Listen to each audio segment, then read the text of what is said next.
Close your eyes, and let the noise of your own day fall away like dust settling after a long journey. Tonight, we are not staying here, in this room, in this century. Tonight, we are going back, far back, to a city that once stood at the center of the known world. A city called Chang'an. It is evening.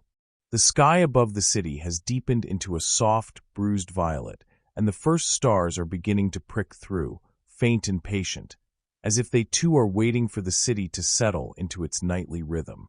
You are standing at the edge of a broad avenue, wide enough for 9 carriages to pass abreast, paved with packed earth that still holds a little of the day's warmth beneath your feet. The air smells of wood smoke and roasting chestnuts, and something sweet, plum wine perhaps, or honeyed cakes cooling on a stall nearby. Chang'an is not a city that grew by accident. It was planned deliberately, with the same careful mind that might arrange stones in a garden or notes in a piece of music. The streets run in straight, disciplined lines, north to south, east to west, forming a great grid that divides the city into more than 100 walled wards. Each ward is its own small world, closed off at night behind heavy wooden gates, so that the city becomes, after dark, a honeycomb of quiet, separate chambers, some humming softly with lantern light and low conversation, others already still, already asleep. You begin to walk. Above you, the walls of the ward rise pale in the moonlight, and ahead the avenue stretches on, impossibly long, lined with drooping willow trees whose branches sway gently, unhurried, as though they too have learned the patience of this place.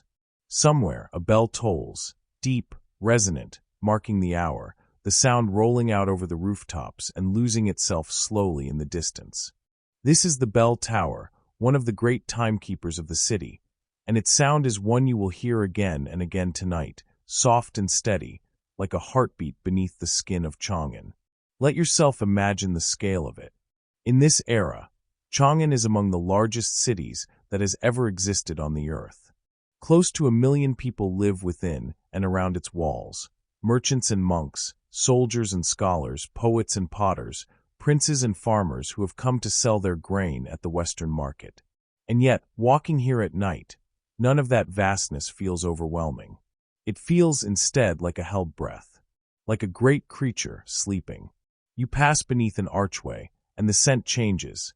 Incense now, curling from a small temple tucked between 2 houses, its doors open just a crack, candlelight flickering gold across a stone threshold worn smooth by centuries of footsteps. An old monk sits inside, cross-legged, utterly still, as if he has always been there and always will be. You do not disturb him.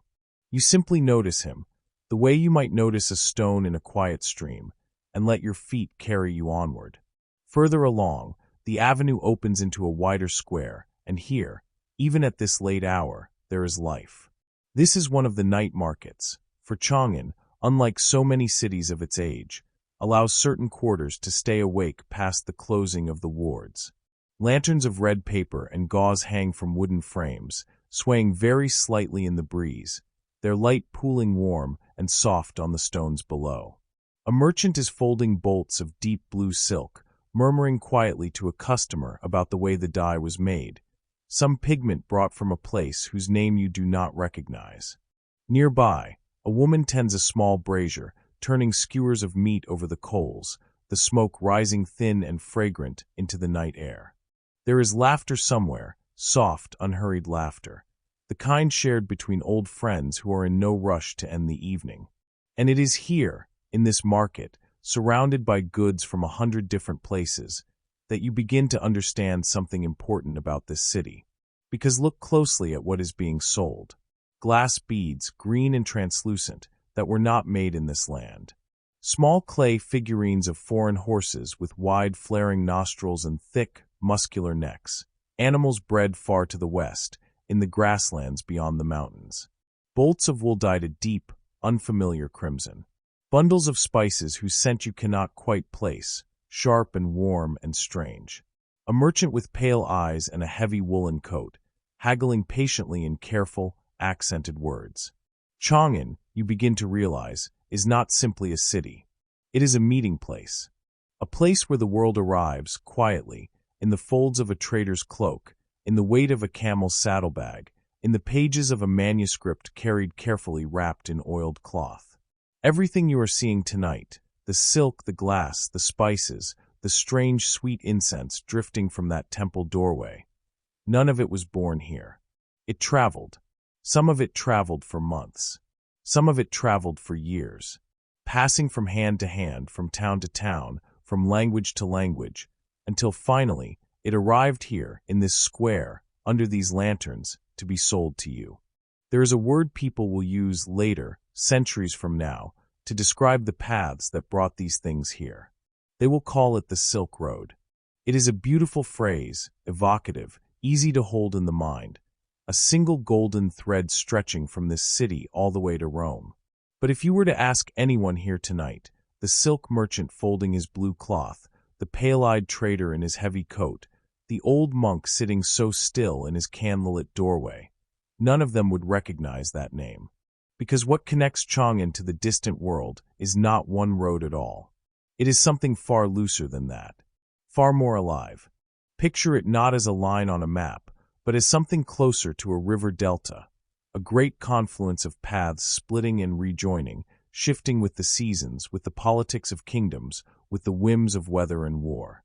Some routes cling to the edges of deserts, tracing the line where sand gives way to grass.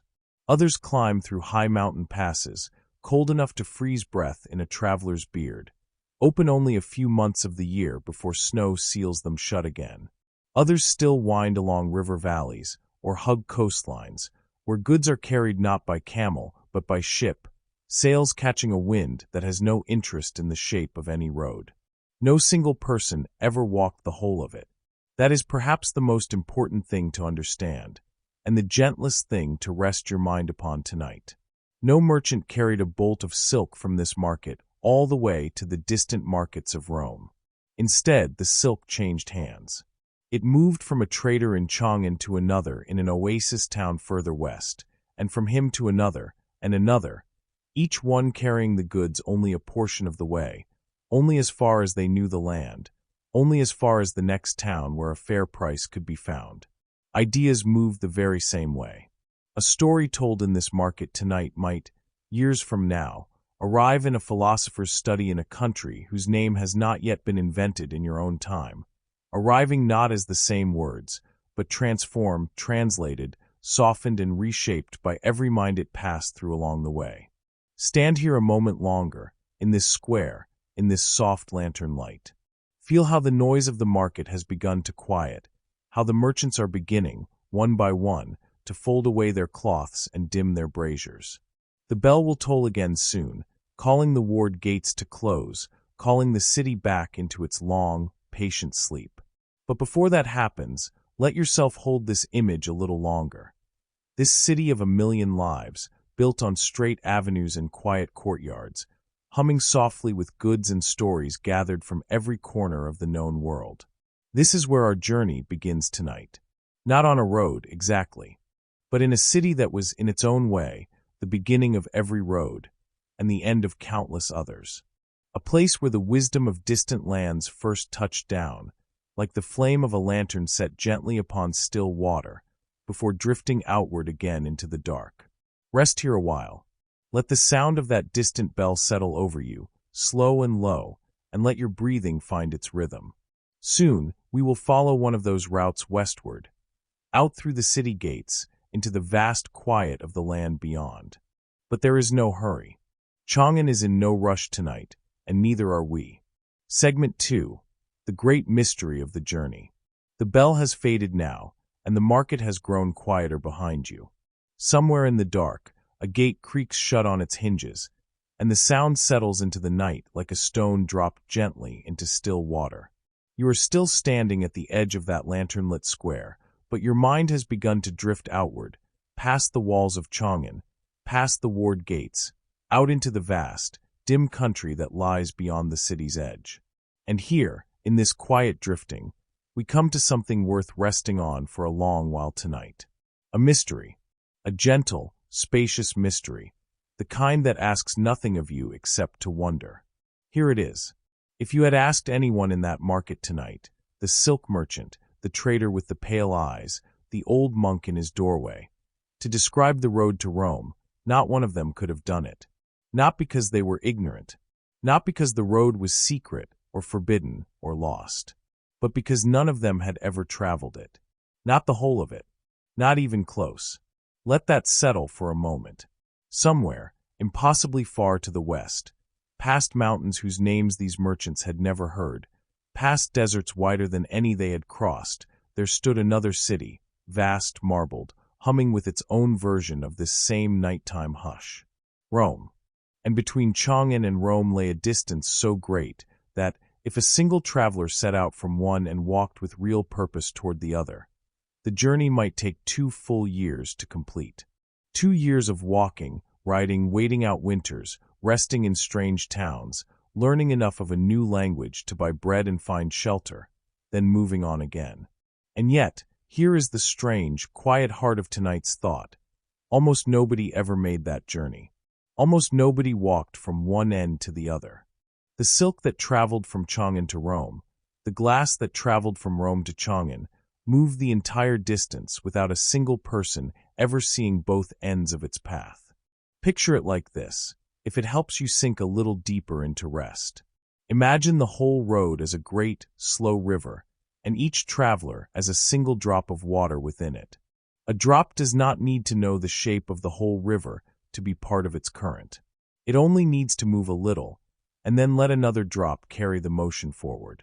So it was more or less with the goods and stories that moved along these routes. A merchant in Chang'an might load his camels with silk and travel only as far as the next great oasis town. A journey of some weeks, difficult but familiar, following paths he had walked a dozen times before, knowing which wells held sweet water and which had turned brackish, knowing which innkeepers could be trusted and which could not. When he arrived, he did not continue on. He sold his silk, or traded it, to another merchant, one who knew the next stretch of the journey the way the first man knew his own.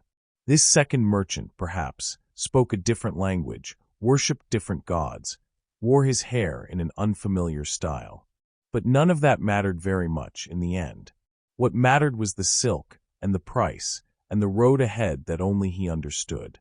And so the silk moved on, changing hands, changing owners, sometimes changing form entirely, rewoven, readied, cut and resewn into garments suited to a different climate, a different taste. By the time any single bolt of that cloth reached the western edge of the continent, it might have passed through the hands of a dozen different merchants, none of whom had ever met one another, none of whom would ever know each other's names, and yet all of whom were, in some quiet and invisible way, working together, bound by nothing but the passing of goods from one set of hands to the next. Let your mind rest on that image for a while. A chain of strangers, stretching across an entire continent, each one responsible only for their own small link. And yet together, without ever intending it, without ever meeting, they accomplished something magnificent. They moved silk from the imperial workshops of Chang'an all the way to the draped shoulders of a senator in Rome. They moved glass from the furnaces of the Mediterranean all the way to the lacquered tables of Chang'an's wealthiest households. They moved spices and gemstones and dyes and paper, and, this is the part that matters most for our journey tonight, they moved ideas. Because it was not only silk that traveled this way. Stories traveled the same slow, relay-past path. A parable told by a teacher in one town might be heard by a traveling merchant, who would carry not the exact words, perhaps, but the shape of the idea, the feeling of it, westward to the next town, where he would tell it again, a little changed, to someone else. And that person might carry it further still. Over years, sometimes over generations, an idea born in one philosopher's quiet study might arrive, transformed and retranslated, in the mind of another thinker an entire world away, who would never know where the thought had first come from, only that it had arrived, and that it felt somehow worth holding on to. This is the great, gentle mystery at the heart of tonight's journey. No one ever saw the whole road. No one ever carried an idea, or a bolt of silk, the entire distance from Chang'an to Rome. And yet the road existed. The whole vast, impossible connection between two distant worlds existed. not because of any single traveler's grand achievement, but because thousands of ordinary people, each of them tending only to their own small stretch of the path, agreed, in their quiet and unspoken way, to pass something forward. There is something worth carrying with you into sleep in that thought. You do not need to see the whole distance ahead of you to take part in something larger than yourself. You do not need to walk the entire road. You only need to carry what has been placed in your hands a little further than you found it, and then let it go, trusting that someone else, somewhere ahead, will be there to receive it. Feel your breathing slow as you sit with that thought. Feel the weight of the day beginning to loosen its hold on you, the way a merchant might loosen the straps on a camel's heavy load at the end of a long stretch of road, grateful for the rest, grateful to have carried his portion safely this far. Somewhere out there, in the dark beyond Chang'an's walls, the road is waiting. Not one road, but many. Not one journey, but 1,000 small ones, stitched together by trust and distance and the quiet decision, made again and again by people who never knew each other's names, to carry something forward into the unknown. You do not need to hurry toward it. The night is long, and there is no place you need to be. For now, simply rest here, in this space between one hand and the next, in this soft and patient chain of strangers passing something precious, gently, from one side of the world to the other. Let your eyes stay closed. Let your body grow heavy and still. Soon, we will step outside the city gates and begin to follow the first small stretch of that long, unseen road. But that can wait. For now, only rest, and let the great slow river of the journey carry you, unhurried, toward sleep. Segment 3. The First Quiet Departure. The gates of Chang'an open before first light. You are there to see it, standing just inside the western wall, in that particular hush that belongs only to the hour before dawn, when the sky has not yet decided whether it is still night or already morning.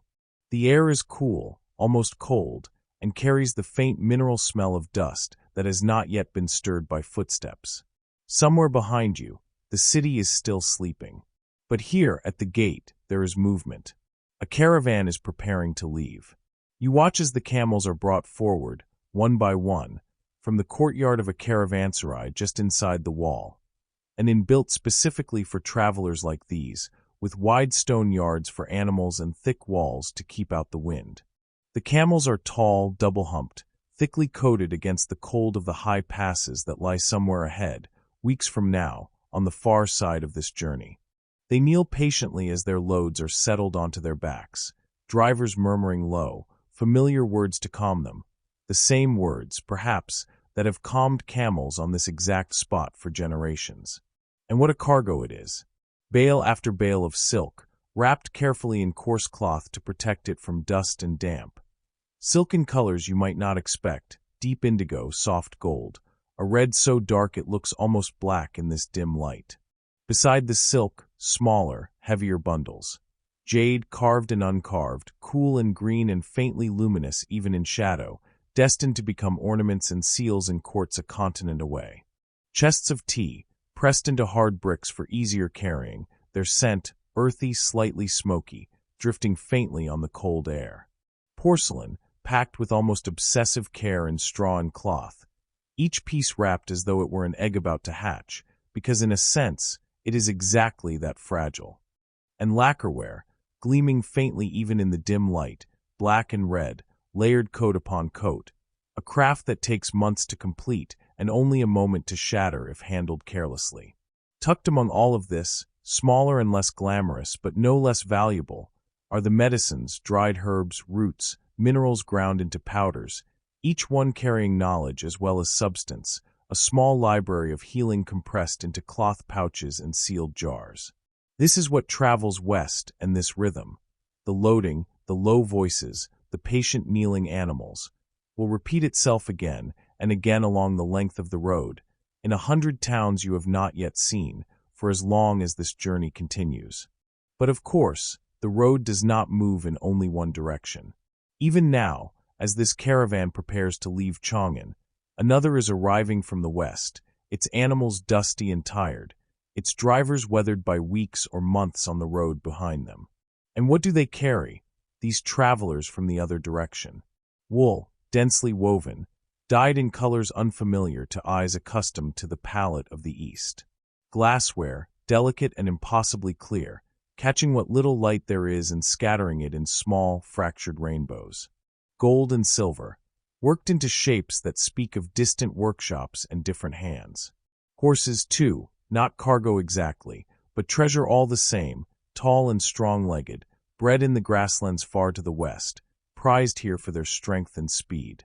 And amber, warm and golden, carrying within it, sometimes, the shadow of some ancient insect trapped forever mid-flight. A small fossil of stillness carried across an entire continent to be admired by hands that will never know where, precisely, it came from. East and west, then.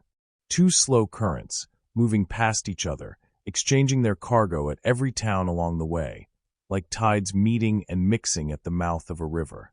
Your caravan sets out now, following the wide road westward as the sky finally begins to lighten behind you, the first pale gray softening the edges of the dark. The city gate falls away behind you, smaller and smaller, until it is only a low shape against the horizon, and then eventually gone altogether, swallowed by the flat, quiet distance of the land beyond. And here, in these first hours of walking, you begin to feel the rhythm that will carry this journey forward. It is a rhythm built into the very bones of caravan travel, old, worn smooth by centuries of repetition, as familiar to these drivers as breathing. Dawn departure. This is when the animals are freshest, when the air is coolest, when the greatest distance can be covered before the sun climbs too high and the heat becomes too heavy to bear.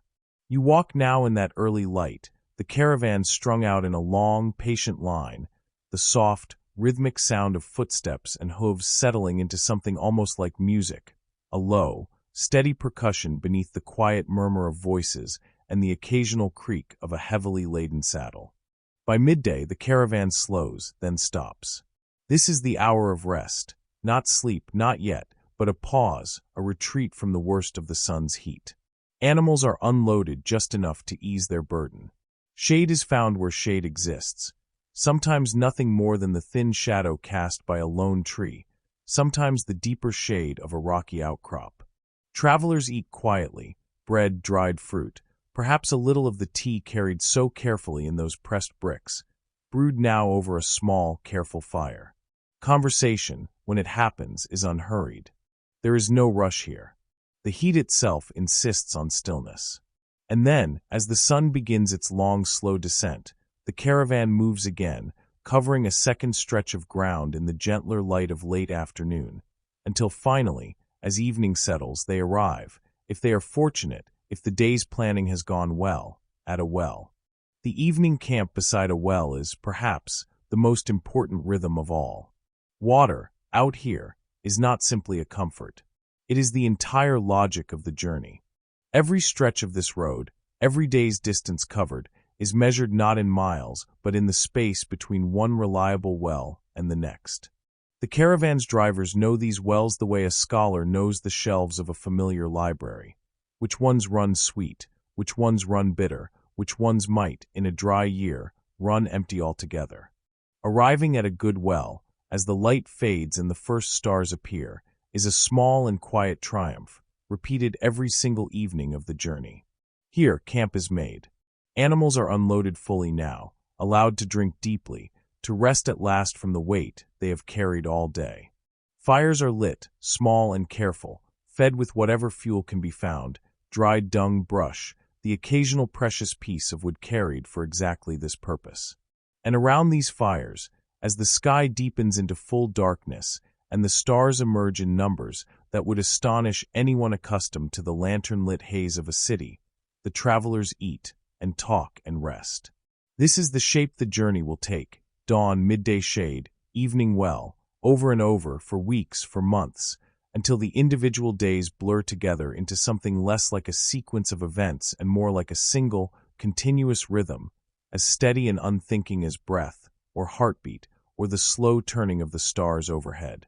You do not need to remember every detail of it.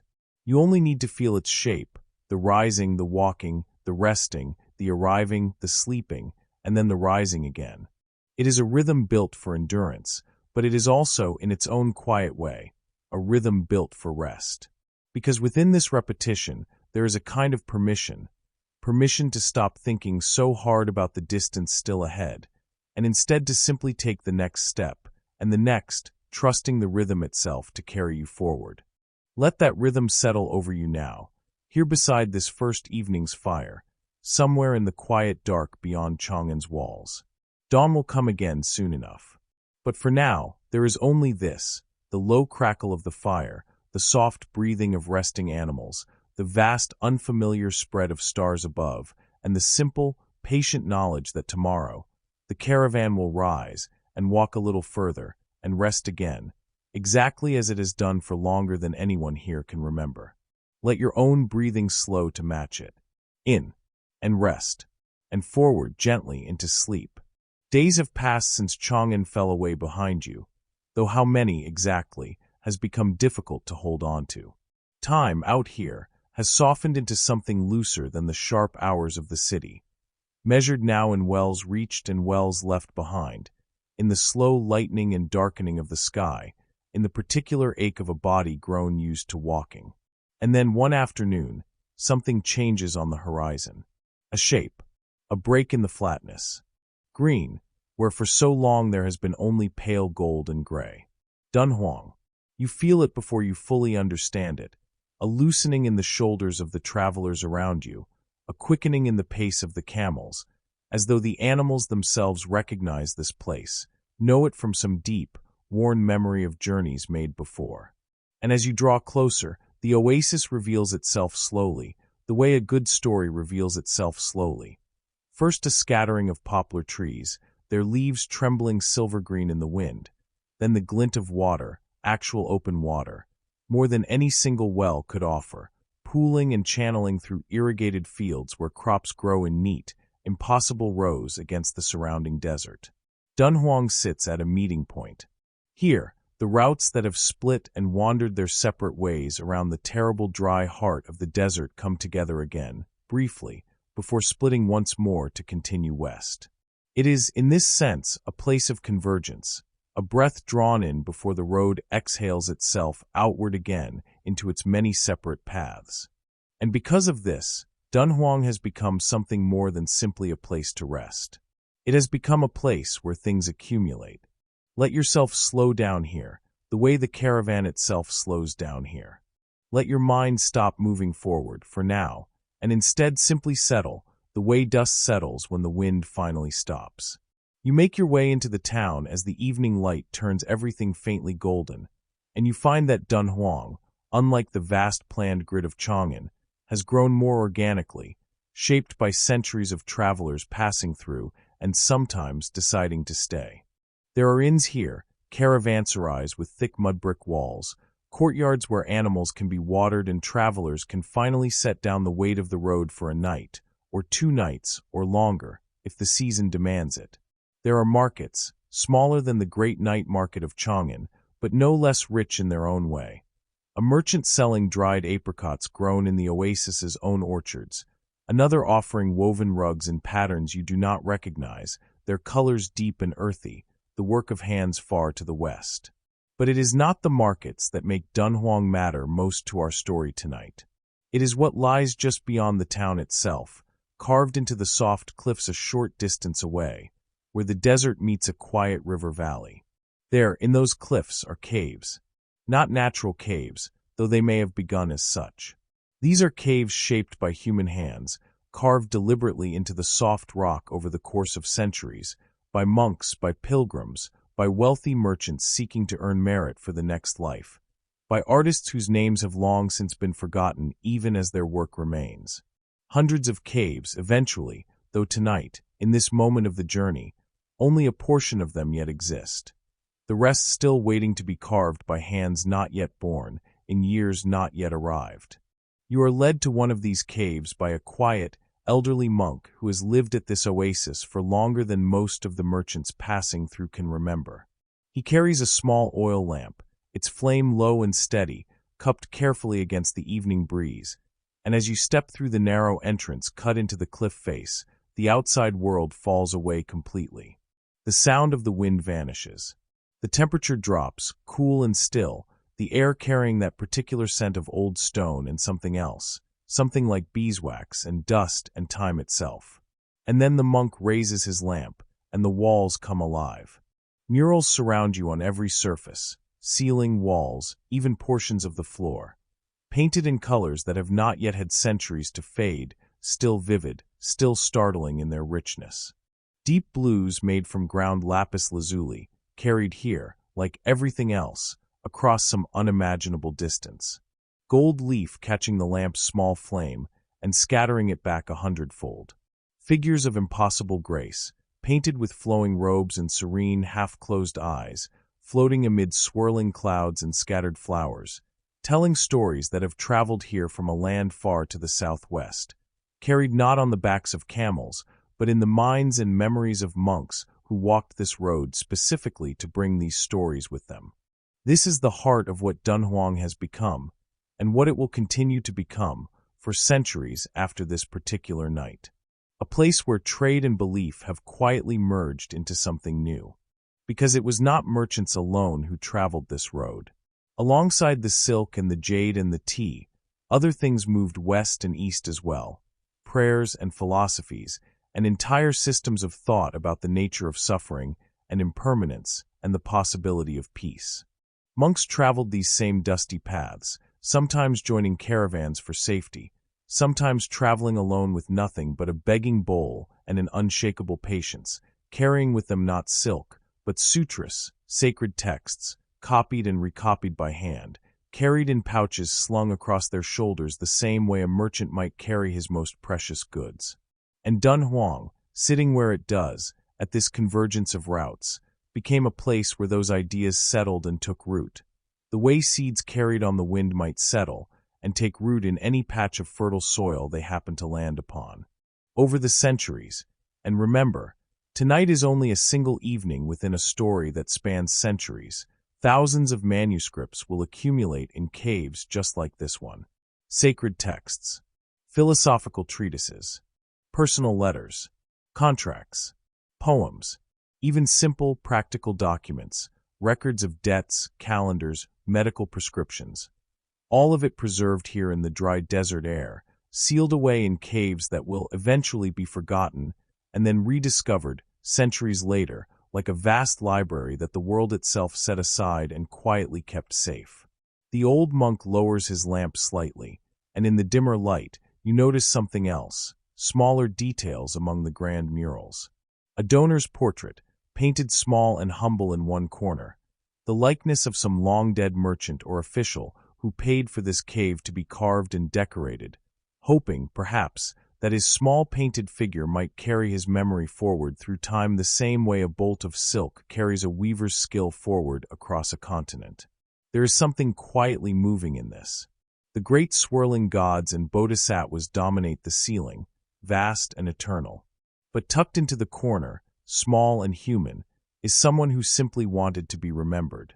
You sit for a while in the cool stillness of the cave, the lamp's flame flickering gently, casting slow-moving shadows across those painted, serene faces above you.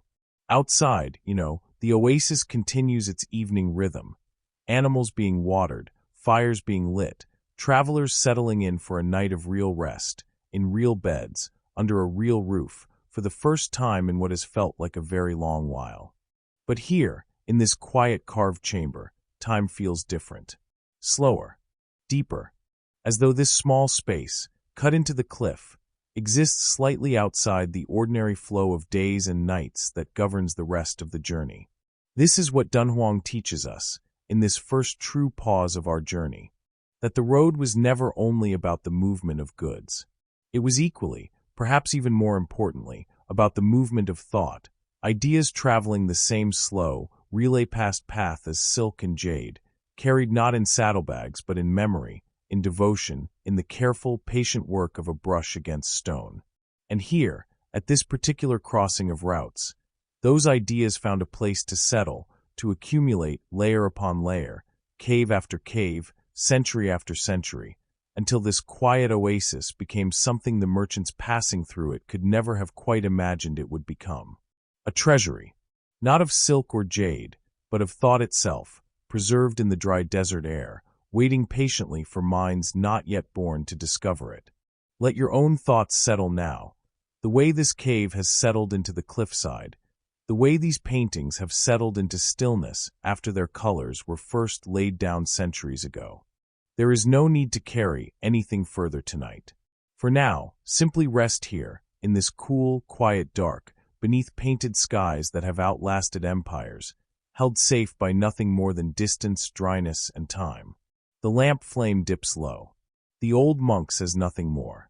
And outside, the oasis breathes softly under a sky thick with stars, waiting, as it always has, for the next traveler to arrive and rest, and perhaps leave something small behind before continuing on into the vast quiet of the road ahead. The caravan moves on from Dunhuang after a rest that is felt, in its own quiet way, like a small lifetime, and the road ahead grows harsher now, the oasis green giving way once more to open desert, though this stretch is unlike anything you have crossed before. The land here dips downward, sinking into a great depression in the earth, and the heat, when it arrives differently. Heavier, more absolute. This is one of the hottest, driest basins the road will pass through in its entire length, a place where the very air seems to shimmer and bend, where the ground itself, in the full heat of day, grows almost too hot to touch. And yet, somewhere ahead, impossibly, there is Turpan, an oasis thriving in what should, by every reasonable expectation, be one of the least hospitable places on the whole journey. You arrive in the gentler light of early evening, when the worst of the heat has finally begun to loosen its grip, and you find, much as you found at Dunhuang, a sudden and startling green. Vineyards this time, rows of grapevines heavy with fruit, their leaves broad and cool-looking even in this punishing climate, along with orchards of melon and apricot, fields of wheat swaying gently in a breeze that carries, faintly, the scent of water. It seems, on the surface of things, like a small miracle. A trick of the eye, perhaps, or the kind of mirage that desert travelers are said to see when exhaustion and thirst begin to blur the line between wanting and seeing. But this is no mirage, and the secret to it lies not above the ground at all, but far beneath it. You are led, as the light continues to soften into evening, toward a low structure at the edge of the town. Nothing grand, nothing that announces itself the way a temple or a market might. Just a simple opening in the earth, ringed with stone, descending into darkness. A local farmer, weathered and quiet, gestures for you to follow, and something in his calm, unhurried manner tells you this is safe, that this is simply part of the rhythm of life here, as ordinary and unremarkable to him as drawing water from a well would be anywhere else. You descend. The air changes almost immediately. Above, the desert heat presses down like a physical weight, but here, just a few steps beneath the surface, the temperature drops, gently at first, then more deeply, until by the time your eyes have adjusted to the dimness, the air around you feels almost cool, almost cold. A relief so complete it feels, for a moment, like stepping into an entirely different season, an entirely different world. This is a keres, or, if you prefer the older, more widely traveled word for the same idea, a kanat, a system of tunnels, dug by hand, over generations, stretching for many miles beneath the desert floor, carrying water down from the distant mountains all the way to the fields and orchards of Turpan, without ever once exposing that precious water to the merciless evaporation of the desert sun above. Let yourself imagine the scale of the work this represents, though you need not hold on to the details too tightly. Somewhere far to the north, snow melts on distant mountain peaks, and that meltwater seeps down into the earth, gathering in underground reservoirs. Rather than let that water simply vanish into the dry soil or evaporate uselessly under the desert sun the moment it reaches the surface, the people of this land, generations of them, working slowly, patiently, one section at a time, have dug a vast network of gently sloping tunnels, connecting a chain of vertical shafts like beads on a string, all the way from those distant mountains down to the fields where you now stand. You walk a little further into the tunnel, guided by the farmer's small lamp, and there, in the dim, flickering light, you hear it before you see it.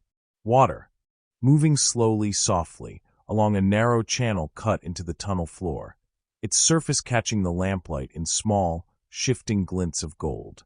The sound is barely a sound at all, not the rush of a river, not even the trickle of a stream, but something gentler still, a low, continuous murmur, steady and unhurried, echoing softly off the smooth stone walls that surround you. You crouch beside the channel and let your fingers trail through the water. It is cold, startlingly cold, carrying with it the memory of the distant snowfields where its journey began, and utterly clear, untouched by the dust and glare of the world above.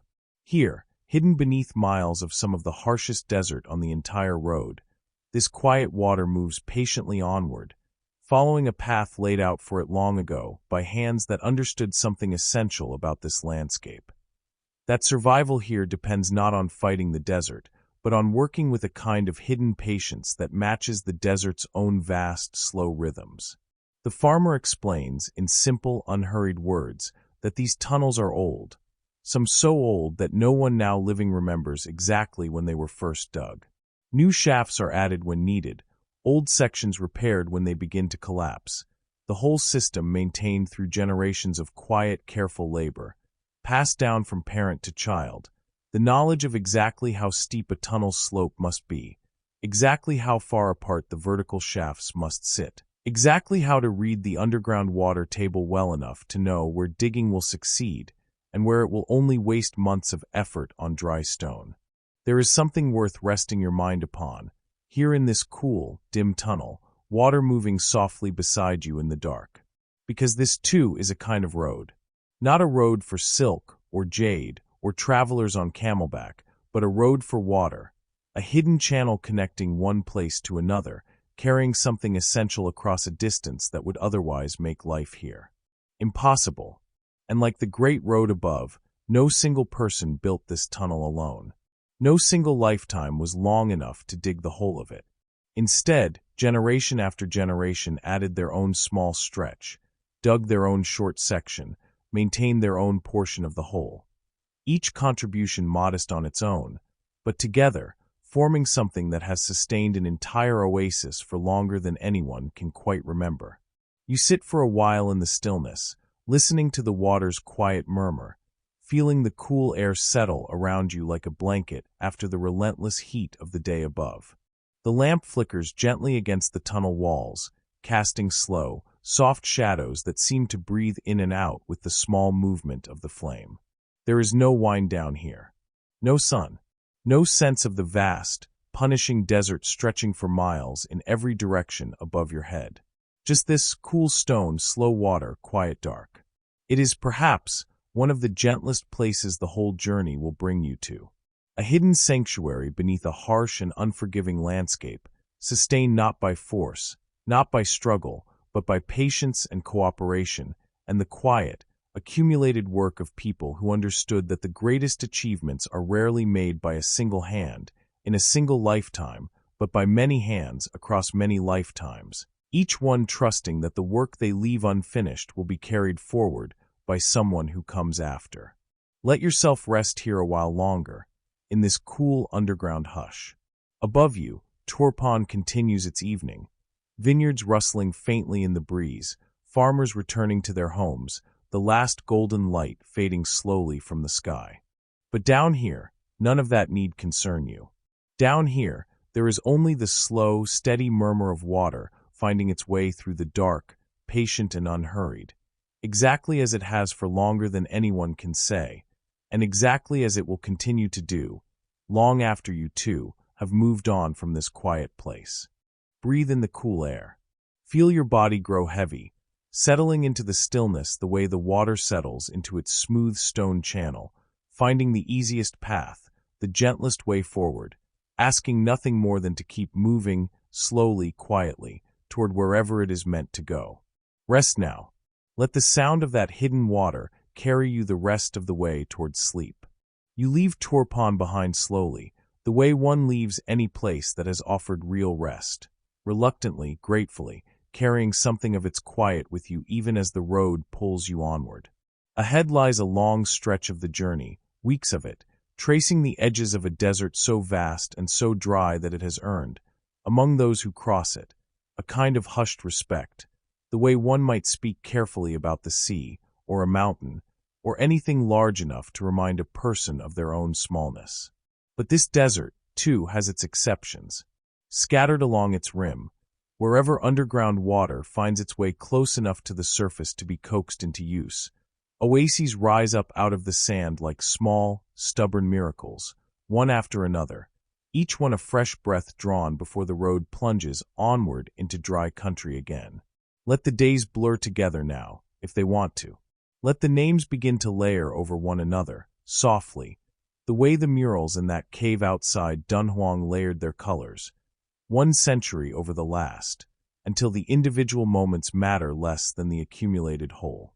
Khotan, Kashgar, Yarkand, names that might mean little to you now, but which meant everything to a merchant standing at the edge of the open desert, calculating, with real and careful attention, whether his water would last the distance between one and the next. You arrive in Khotan first, and find a town built, quite literally, around jade. Rivers here, the very rivers that give this oasis its life, carry down from distant mountains not only water but stone, smooth pale nephrite and rarer, more precious green jade, tumbled and polished by centuries of moving water until it lies scattered along the riverbeds like something half-buried treasure, waiting to be gathered by hands willing to wade into the cold current and search. You watch for a while, as townspeople do exactly this, wading slowly through the shallows in the fading afternoon light, feeling with bare feet and careful fingers for stones that feel different somehow from the ordinary gravel around them. It is patient work, unhurried work, the kind of work that seems, in its own way, to belong to the same rhythm as everything else along this road's slow accumulation, small pieces gathered one at a time, until something valuable has been assembled from what the land was willing to give up. The jade gathered here will travel east, eventually, all the way back to workshops in Chang'an and beyond, carved into ornaments and ceremonial objects prized for their cool smoothness, their quiet, unshowy beauty. But Khotan offers the road more than stone. Its markets hum with a particular richness, a mingling of peoples that you begin to notice more clearly here than you did even in the grand marketplace of Chang'an. Because here, unlike there, no single culture holds the obvious upper hand. Merchants from the east stand beside merchants from lands far to the west, their languages overlapping in the open air, gestures and rough shared words filling the gaps that vocabulary cannot bridge. A trader haggles over a bolt of cloth using perhaps 3 languages in a single conversation, switching between them as easily as a musician might switch between instruments, whichever serves the moment best. You move on, eventually, toward Kashgar, and here the sense of meeting, of confluence, deepens further still. Kashgar sits at a particularly important junction, a place where routes curving around the northern edge of the Great Desert meet routes curving around its southern edge, before both continue on together toward the high mountain passes that lie somewhere ahead, weeks still from where you now stand. Because of this position, Kashgar has become something more than simply another oasis. It has become a true crossroads, a place where nearly every traveler on this entire road, no matter which path they have taken to get here, no matter which direction they are ultimately headed, must sooner or later pass through. The market here is larger than any you have seen since Chang'an, though its character is entirely different, looser, more improvised, spilling out from covered stalls into open squares, voices layered over voices in a dozen tongues, the smell of roasting meat mixing with dust and animal sweat, and the sharp tang of unfamiliar spices. You wander slowly through it, letting your senses simply absorb what they can, without trying too hard to catalog or understand every detail. A weaver from the west displays carpets whose patterns tell stories you cannot quite read, geometric and symbolic, each not placed by hand over weeks or months of careful work. A metal worker nearby hammers slowly at a length of silver, shaping it into something delicate and ornamental, his tools worn smooth from years, perhaps decades, of the same patient motion. Somewhere close by, a group of travelers pilgrims, you gather from their simple robes and the small devotional objects they carry rest in the shade of an awning, sharing food with strangers who share, in turn, only the barest fragments of a common language, and yet seem to communicate easily enough through gesture and offered food, and the universal, wordless understanding of travelers who recognize exhaustion in one another. And here, resting for a while yourself in the shade of that same awning, watching this slow, endless mixing of peoples and goods and half-understood languages, you begin to arrive at something worth carrying with you, gently, into the rest of tonight's journey. Because it would be easy, wouldn't it, to think of these oasis towns simply as supply stations. Places to rest, to water the animals, to trade one cargo for another before continuing on toward the next stretch of difficult road. And that is true, as far as it goes. Water, shade, markets, safety. These are the practical gifts these towns offer every traveler who passes through them, and they should not be undervalued. A caravan that misjudged the distance between oases, that arrived at an empty well or a town whose stores had run short, faced consequences far more serious than mere inconvenience. But sit here a little longer, in this fading afternoon light, and let yourself notice something else. Notice how the true value of a place like Kashgar was never only the water in its wells or the goods stacked in its stalls. Notice, instead, what happens when a merchant from the Far East sits down, exhausted and grateful, in the same shaded courtyard as a monk traveling from the far south, and a trader whose homeland lies somewhere to the distant west, and all three of them, unable to fully understand one another's words, nonetheless find some way to share a meal, a story, a fragment of understanding. Because this, quietly, is the real treasure the oasis towns provided. Not silk, not jade, not spices, though all of those things certainly passed through their markets in abundance. The real treasure was this: proximity, nearness, the simple, ordinary, world-altering fact of different peoples, carrying different beliefs and different ways of seeing the world, being forced by geography and thirst and the practical necessity of rest to sit together, however briefly, in the same shaded courtyard, beside the same well. Ideas do not spread on their own. They require contact.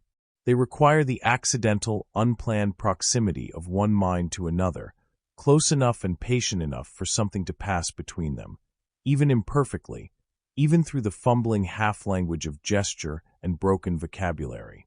And these oasis towns, positioned exactly where geography demanded that travelers pause, provided that proximity again and again, for century after century, whether anyone involved fully realized what was happening or not. A story heard in this Kashgar courtyard tonight might travel onward, tomorrow, in the memory of a merchant heading east, told a little differently to the next stranger he meets, and a little differently again to the one after that, slowly reshaping itself as it moves, the way water reshapes the stone it moves across.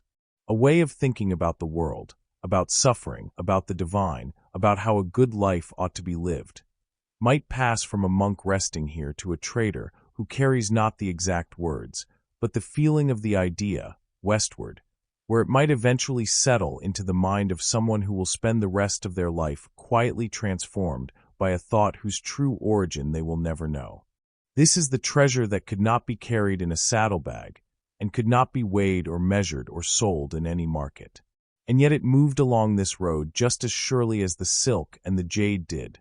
Perhaps, in the long run, it moved with even greater consequence. Let your thoughts settle here, in this warm, shaded courtyard, surrounded by the low hum of a dozen overlapping languages, the smell of shared food, the particular, unhurried comfort of strangers resting together after a hard journey, trusting, for this brief moment, in each other's quiet goodwill. There is nowhere else you need to be tonight. The mountains still lie ahead, days or weeks away, and the road will call you forward again soon enough. But for now, simply rest here, among the gathered voices and the fading light, and let yourself feel what these oasis towns have always offered every tired traveler who found their way to a good well and a little shade. Not just water, not just rest, but the quiet, accumulating gift of nearness. Of one mind briefly touching another. Let that thought carry you gently now, the way the road itself carries everything, slowly, patiently, from one resting place to the next, towards sleep.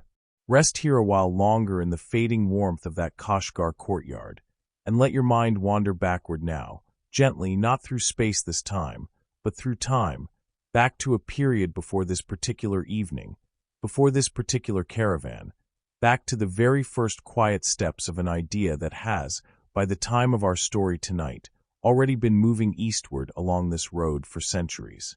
Because before there were sutras copied in 100 hands and stored in the caves of Dunhuang, before there were temples rising in the heart of Chang'an with their curling eaves and their murmuring monks, there was simply a teaching, born far to the south, in a land of rivers and forests, carried northward and eastward by travelers who believed it worth carrying. Let yourself imagine, if you can, how strange and how slow that beginning must have been. A handful of monks, perhaps merchants who had taken up the robe, perhaps wandering teachers with nothing to their name but a begging bowl and a patient willingness to walk, setting out from the warm plains where the Buddha had once taught, moving north through mountain passes, joining caravans when they could, walking alone when they could not, carrying with them not silk, not jade, but something far less tangible and in its own way, far more difficult to transport. A way of understanding suffering. A way of understanding the self and its illusions and the slow, patient path toward release from both. This teaching did not arrive in China all at once, the way a single caravan might arrive at a city gate. It arrived slowly, unevenly, the way water seeps into dry ground, a little here, absorbed and taking hold, a little there, evaporating and leaving no trace, decades sometimes passing before a single idea, carried by a single monk, found the particular soil in which it might finally take root. And when it did take root, it did not remain unchanged. This is the part of the story worth resting on most carefully tonight, because it holds something true not only about Buddhism, but about every idea that has ever traveled this road. Nothing arrives exactly as it departed. Everything is transformed by the journey. Picture it this way. The Buddhism that first began arriving in China carried with it certain ways of speaking, certain concepts, certain assumptions about the nature of the mind and the shape of a well-lived life. Assumptions born in a very different land, among a very different people, shaped by very different questions than the ones already being asked in China. And in China, this new teaching did not arrive into an empty space. It arrived into a land already rich with its own long traditions of thought, among them a quiet, deeply rooted philosophy that had already spent centuries contemplating the natural flow of things, the wisdom of non-action, the way water, soft and yielding, could nonetheless wear down the hardest stone simply by continuing, patiently, to move. This was Taoist thought, and it did not simply step aside to make room for the newly arrived teaching. It leaned in, it listened, and in its own quiet way, it began to shape what it heard. Imagine two rivers meeting, not colliding, not one overwhelming the other, but slowly, gradually mingling their waters until it becomes difficult to say downstream exactly where one ends and the other begins. This is something close to what happened as Buddhist teachings continued arriving in China over the centuries, encountering again and again this deep well of existing Taoist thought. Concepts began to translate not just in language but in spirit. Certain Taoist words, already carrying centuries of accumulated meaning, were borrowed to express Buddhist ideas that had no easy equivalent in Chinese.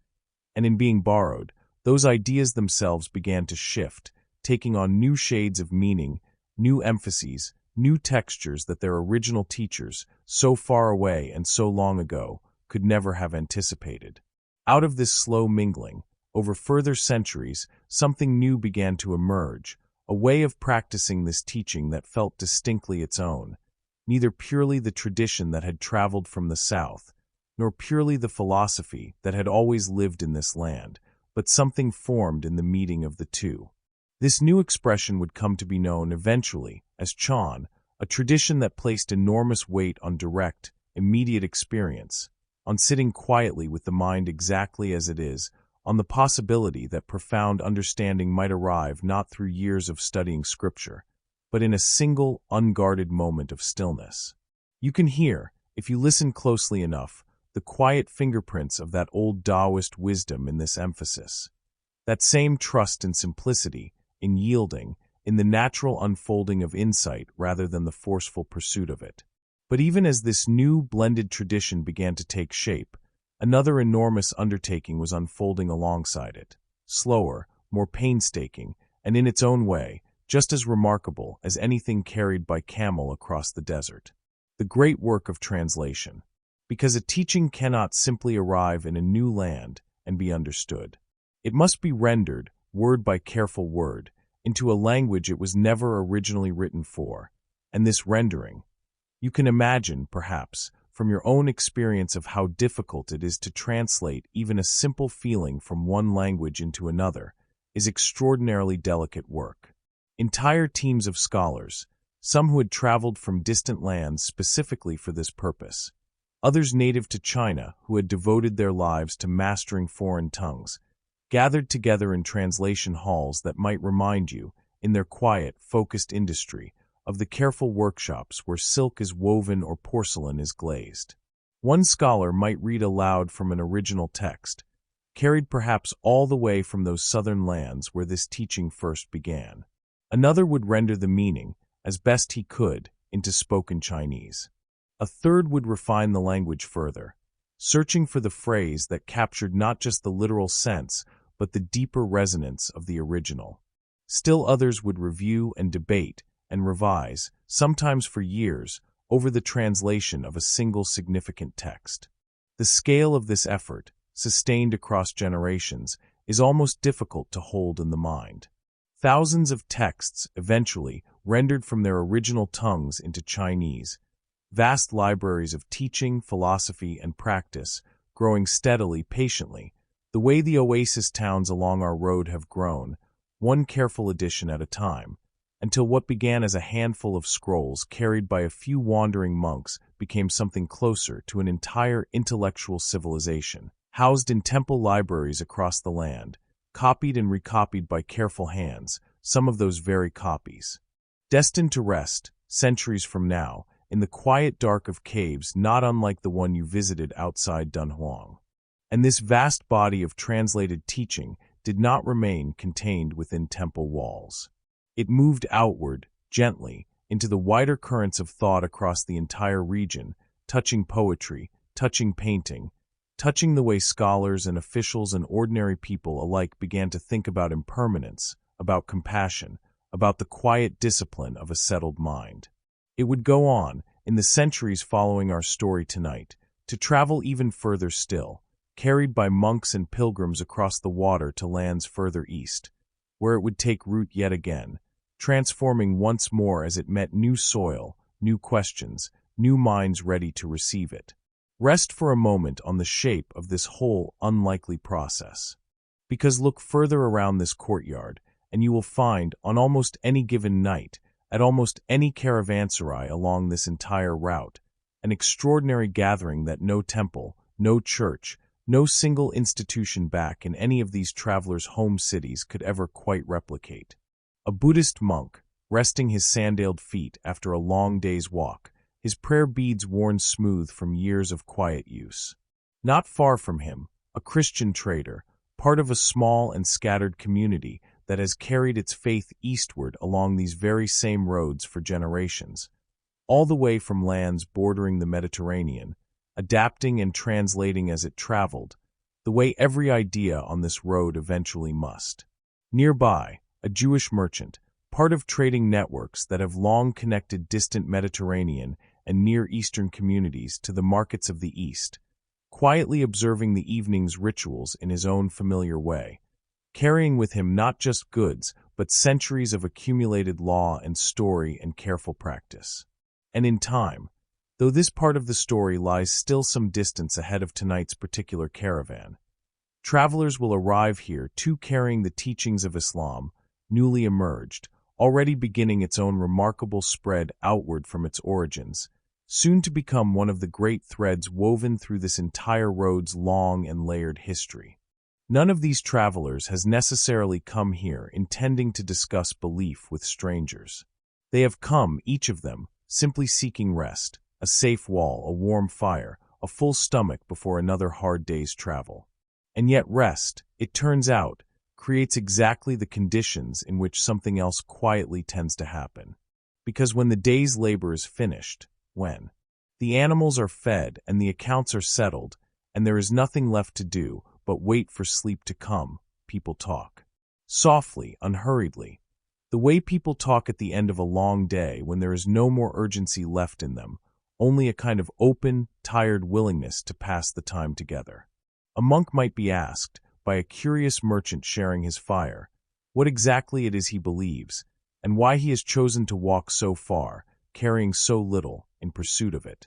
A trader carrying his small worn book might, in turn, be asked to explain the story it holds, and might do so haltingly, imperfectly, in a shared language cobbled together from fragments of several tongues, and yet somehow, across that imperfect bridge, something of the story's meaning still manages to cross over, carried not by precise words, but by the sincerity behind them.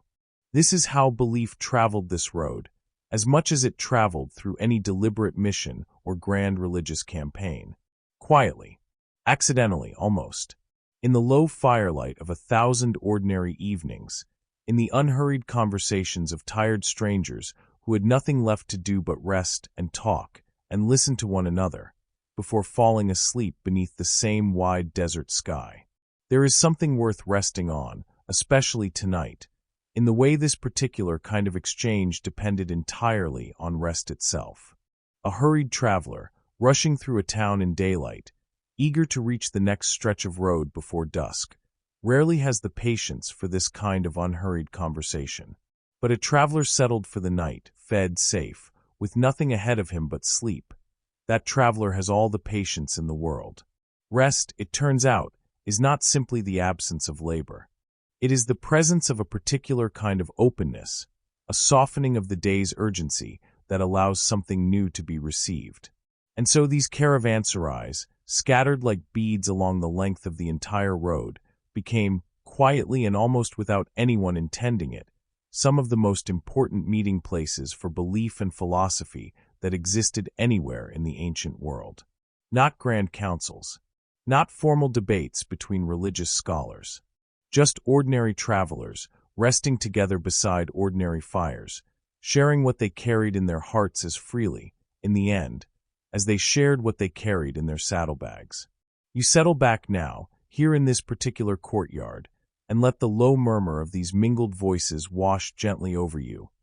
A monk's soft chanting somewhere nearby, the quiet turning of pages from that small worn book in the corner, a trader's low laughter as he finishes some long, unhurried story. The fire has burned down to a bed of soft, glowing embers, and one by one, the voices around you begin to fade, travelers drifting off, each into their own quiet rest, each carrying, perhaps, some small unexpected fragment of what they heard tonight to turn over slowly in their dreams. This, in the end, is the caravanserai's quiet gift to the whole story of this road. It offered not just safety for the body, but a gentle, unforced meeting place for the mind, a nightly gathering, repeated endlessly across centuries and countless walls just like these, where the great slow exchange of belief and understanding could happen exactly the way it happens best. Not through force, not through argument, but through rest, shared warmth, and the simple, patient willingness to listen to a stranger's quiet voice by firelight. Let your own rest deepen now, here among these settling travelers, this same firelight glowing soft and low around you. There is nowhere else to be tonight. Only this courtyard, this warmth, these gentle mingling voices growing quieter and quieter still, as one by one, the whole caravanserai drifts together into sleep. The fire in the caravanserai courtyard has burned down now to little more than a soft red glow, and most of the travelers around you have long since settled into sleep. But you find yourself still awake a little longer, drifting in that pleasant, unhurried space between waking and dreaming, and in this soft, drifting state, let your mind widen a little further, past this one courtyard, past this one night, out across the whole long span of this road's history, to consider something quietly remarkable that has been true of nearly every caravan that has ever crossed this land. Every caravan carried more than silk, more than jade, more than tea and porcelain and lacquerware. Every caravan, without exception, also carried a story about how the universe worked, about where the world came from and why suffering exists, and what waits, if anything, beyond the last breath of a life. These stories rode alongside the material cargo the whole way, folded quietly into the hearts of the travelers themselves, and like everything else on this road, they moved slowly, changed hands often, and were transformed a little by every mind they passed through. You have already met one of these stories tonight, the teaching that traveled up from the south, and, through centuries of patient translation and quiet blending with older wisdom already rooted in this land, became something new, something we now call Chang'an. But that story, remarkable as it is, was never traveling alone. Picture the road, for a moment, not as a single channel, but as that great river delta you imagined back in Chang'an. Many channels running alongside one another, sometimes crossing, sometimes merging, each one carrying its own particular way of understanding the world, all of them moving in the same general direction, toward wherever a hungry mind was waiting to receive them. Consider, resting quietly here in this dim firelight, the traveler you noticed earlier this evening, the one with the small wooden cross at his throat, reading by low lamplight from his careful, worn book. His story had traveled a very long way to reach this courtyard tonight, carried eastward over generations by communities of believers who had left their original homeland behind, following trade routes deep into lands where his particular understanding of the divine was almost entirely unknown. These communities built small, quiet congregations in towns along this very road, worshipping in modest buildings that might, to an untrained eye, seem unremarkable beside the grander temples nearby, and yet within those humble walls, a whole way of understanding suffering, sacrifice, and redemption continued to be told, generation after generation, softly, patiently, exactly the way every other story on this road has continued. And his was not the only story of its kind moving through these lands. Consider, too, an older tradition still, one that had been traveling these very same routes for even longer, a faith born far to the west, among people who looked to fire as a sacred symbol, not because they believed fire itself was divine, but because its clean, upward-reaching light seemed to them the truest earthly image of a great cosmic struggle between light and darkness, between truth and the great lie, a struggle in which every living person was called to take their own small, meaningful part. Fire temples belonging to this faith once stood in towns scattered all along this road, their flames tended without pause, day and night, by careful keepers who understood their small quiet task as nothing less than a sacred participation in the ongoing balance of the universe itself. And alongside these, woven through the same network of trading towns, moved communities carrying yet another ancient story. A people whose faith rested not on fire, nor on a single incarnate figure, but on covenant and law, and the long, unbroken memory of a relationship between their people and their God, sustained not through grand temples built along this particular road, but through study, through careful observance, through the quiet, portable discipline of practices that could be carried, remembered, and maintained no matter how far from their original homeland these communities found themselves scattered by trade, by exile, by the simple pull of opportunity that drew merchants ever further along this endless road. There was another story, too, one you might find harder to picture, because unlike the others, this particular teaching arose almost as though it were listening carefully to all the rest, and then attempting, with real ambition, to draw them together into a single unified understanding. Its founder taught that every great teacher who had come before him, the wise teacher from the south, the prophet of fire and light from the west, the great figures of that older covenant faith, even certain other prophets you have not yet met tonight, had each glimpsed only a portion of a single deeper truth, and that his own teaching existed to gather those scattered portions into one coherent whole. For several remarkable centuries, this faith spread with startling speed along this very road, its communities and their temples stretching from the western edges of this route all the way to towns not far from where you now sit, its teachers moving as freely between languages and cultures as the merchants themselves, precisely because its whole framework was built to welcome and absorb whatever wisdom it encountered along the way. And though it lies still somewhat ahead in the long unfolding story of this road, know that in the centuries following the particular caravan you travel with tonight, one more great story will begin moving along these same routes, carried by traders and travelers with the same quiet persistence as everything else that has passed this way. In time, this newest story will become one of the most widely carried of all, its mosques and schools eventually rising in towns all along this very road, its scholars building, over centuries, entire libraries of philosophy and science that will, in turn, travel back westward along these same routes, influencing thinkers in lands the original Silk Road merchants never even knew existed. Rest for a moment on the sheer abundance of it. Fire keepers and covenant keepers, monks and priests, prophets folded into other prophets, all of them moving along the same dusty roads, resting in the same caravanserais, drinking from the same wells, their stories overlapping and brushing against one another in market squares and courtyards very much like this one, night after night, for century upon century. And notice, too, something gentle and important in how this actually happened, out here, far from the grand temples and formal councils of any single faith's homeland. Out here on the road, belief did not usually spread through argument or conquest or force. It spread the way everything else on this road has spread, through proximity, through rest, through the simple human tendency to talk quietly with a stranger beside a shared fire, and to carry away some small fragment of what was said, turning it over slowly in your mind on the long walk to the next town, the next well, the next resting place. A caravan might include, on any given journey, travelers holding 4 or 5 entirely different understandings of the universe, walking the same dusty path day after day, sharing the same simple meals, facing the same storms and the same thirst and the same relief at finding good water. And in that shared hardship, in that shared rhythm of dawn departure and midday rest and evening camp, something softened between them that might never have softened in the more guarded, formal spaces of a temple or a court. Difference remained, of course. No one on this road pretended these stories were all simply the same. But difference, out here, rarely needed to become conflict. More often, it simply became conversation. Curiosity.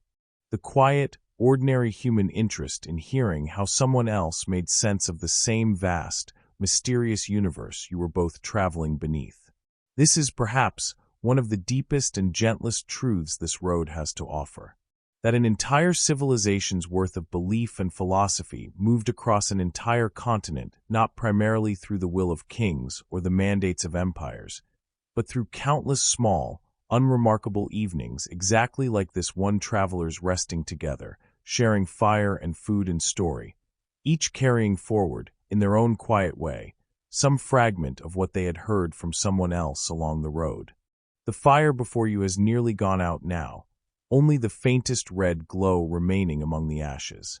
Somewhere nearby, the traveler with the small wooden cross has finally closed his worn book and settled into sleep. The whole courtyard has grown still, filled with nothing now but the soft, even breathing of many different travelers, carrying many different stories, all resting, for this one quiet night, beneath the very same sky. Let your own breathing settle into that same soft rhythm now.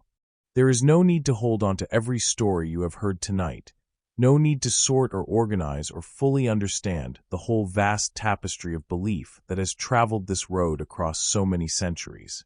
Simply let it rest around you, gently, the way this whole caravanserai rests now around its dying fire, many different lights, all of them slowly, peacefully, going quiet together, drifting, all of them, toward the same deep and welcoming dark. The caravanserai sleeps now, fully and completely, the fire reduced to nothing more than a faint memory of warmth beneath a bed of gray ash. And in this deep hush, this hour that belongs to no one but the stars and the very last threads of waking thought, Let your mind settle on something that has been quietly present in every part of this journey so far, though we have not yet named it directly. A single idea, simple enough to hold easily in your mind, and yet large enough to contain the entire span of everything we have traveled through tonight. The relay. You have seen it already, many times over, in many different forms, though perhaps you did not notice, each time, that you were seeing the same underlying shape repeating itself. Think back to that very first mystery, back before Dunhuang, before Turpan, before this caravanserai, the realization that no single merchant carried silk the whole distance from Chang'an to Rome. That the cloth moved, instead, from hand to hand, each trader responsible only for his own small stretch of road, trusting the next stranger in the chain to carry the work forward. Now notice how that same shape has appeared again and again, in forms far removed from silk. A bundle of cloth passes from one merchant to another at the edge of an oasis, neither one ever meeting the trader who first wove it, or the trader who will finally sell it, months from now, in a marketplace neither of them will ever see. A monk, walking this same road generations ago, carries a single teaching northward, not the whole of it perfectly preserved, but enough of its shape and spirit to plant in fresh soil, and that seed is tended, then by other hands entirely, translators and scholars who never walked a single step of the road themselves, shaping what they received into something new, something that will, in turn, be carried forward by yet another generation who never met the monk who first brought the teaching. This far. A story about the nature of fire, or covenant, or a single unifying truth beneath many prophets, moves quietly from a firelit conversation in one caravanserai courtyard to another, retold with each retelling, shifting almost imperceptibly with every mind it passes through, until the version that finally settles somewhere far from its origin bears only a family resemblance to where it began. This is the relay. And once you notice its shape, you begin to see it is not only how goods and beliefs moved across this vast continent.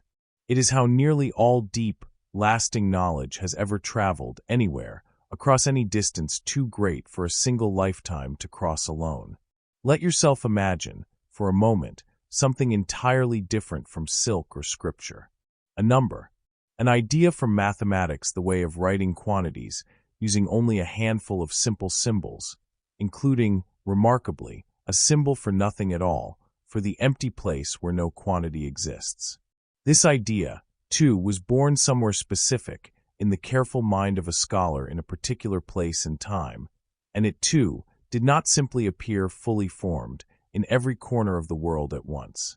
It traveled, slowly, through exactly the same kind of relay as everything else in tonight's story, carried by traders who found it useful for keeping accounts, taught to scholars in one city who passed it on, transformed and refined, to students in another, translated eventually into new languages by careful hands in distant libraries, until centuries later, this same simple, elegant way of writing numbers would be used by mathematicians in lands whose names the concept's original discoverer could never have imagined, solving problems that scholar himself never lived to see posed.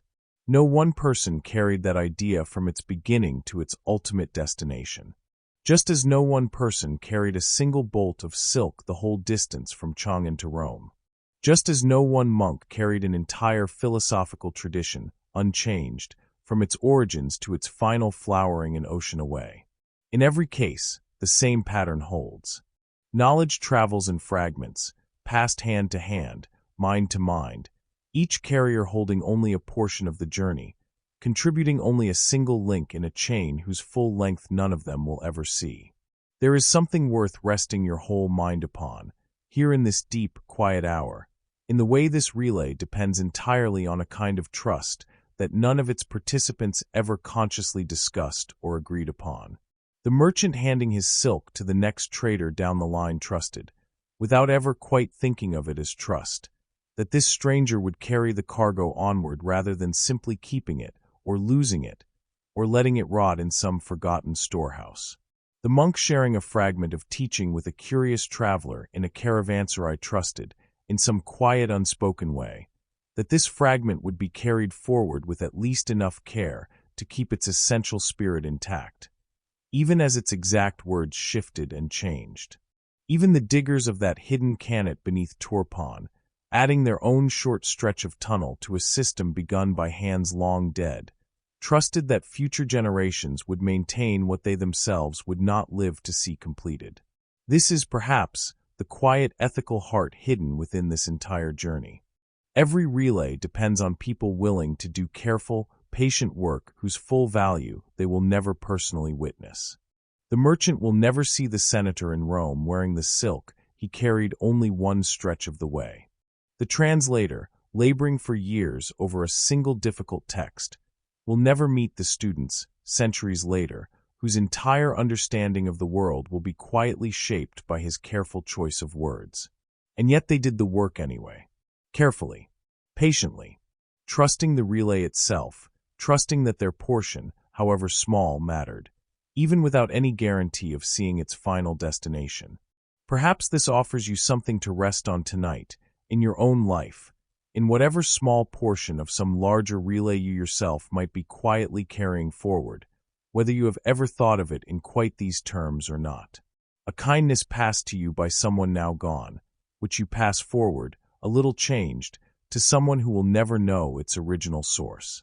A piece of knowledge or skill or care, handed down to you by a teacher, a parent, a stranger who took a little extra time, which you now carry a small distance further before someone else takes it from your hands and carries it on, transformed again, towards some destination you yourself will never see. You do not need to see the whole road to be part of it. You never did. No one ever has. The silk merchant standing at the western gate of Chang'an, at the very beginning of our story tonight, could see at most only the next stretch of road ahead of him, the next well, the next town where his portion of the journey would end and someone else's would begin. And yet the silk still reached Rome. The teaching still reached full flowering, centuries after its first tentative arrival. The numbers still traveled from one distant mind to another, transforming the way people everywhere would eventually come to think and calculate and understand their world. All of it, every part of it, was carried forward not by any single grand vision spanning the whole distance, but by countless small, faithful contributions, made by people who trusted the relay itself more than they trusted their own ability to see its ending. Let this settle over you now, slow and complete, the way the last of the fire's warmth settles finally into cold ash. There is nothing more you need to carry tonight. No further distance to calculate, no further worry about whether the wisdom of this road will reach wherever it is meant to go. It always has. It always will. One small link at a time, one quiet hand passing something forward to the next, across distances and centuries too vast for any single traveler to ever fully comprehend.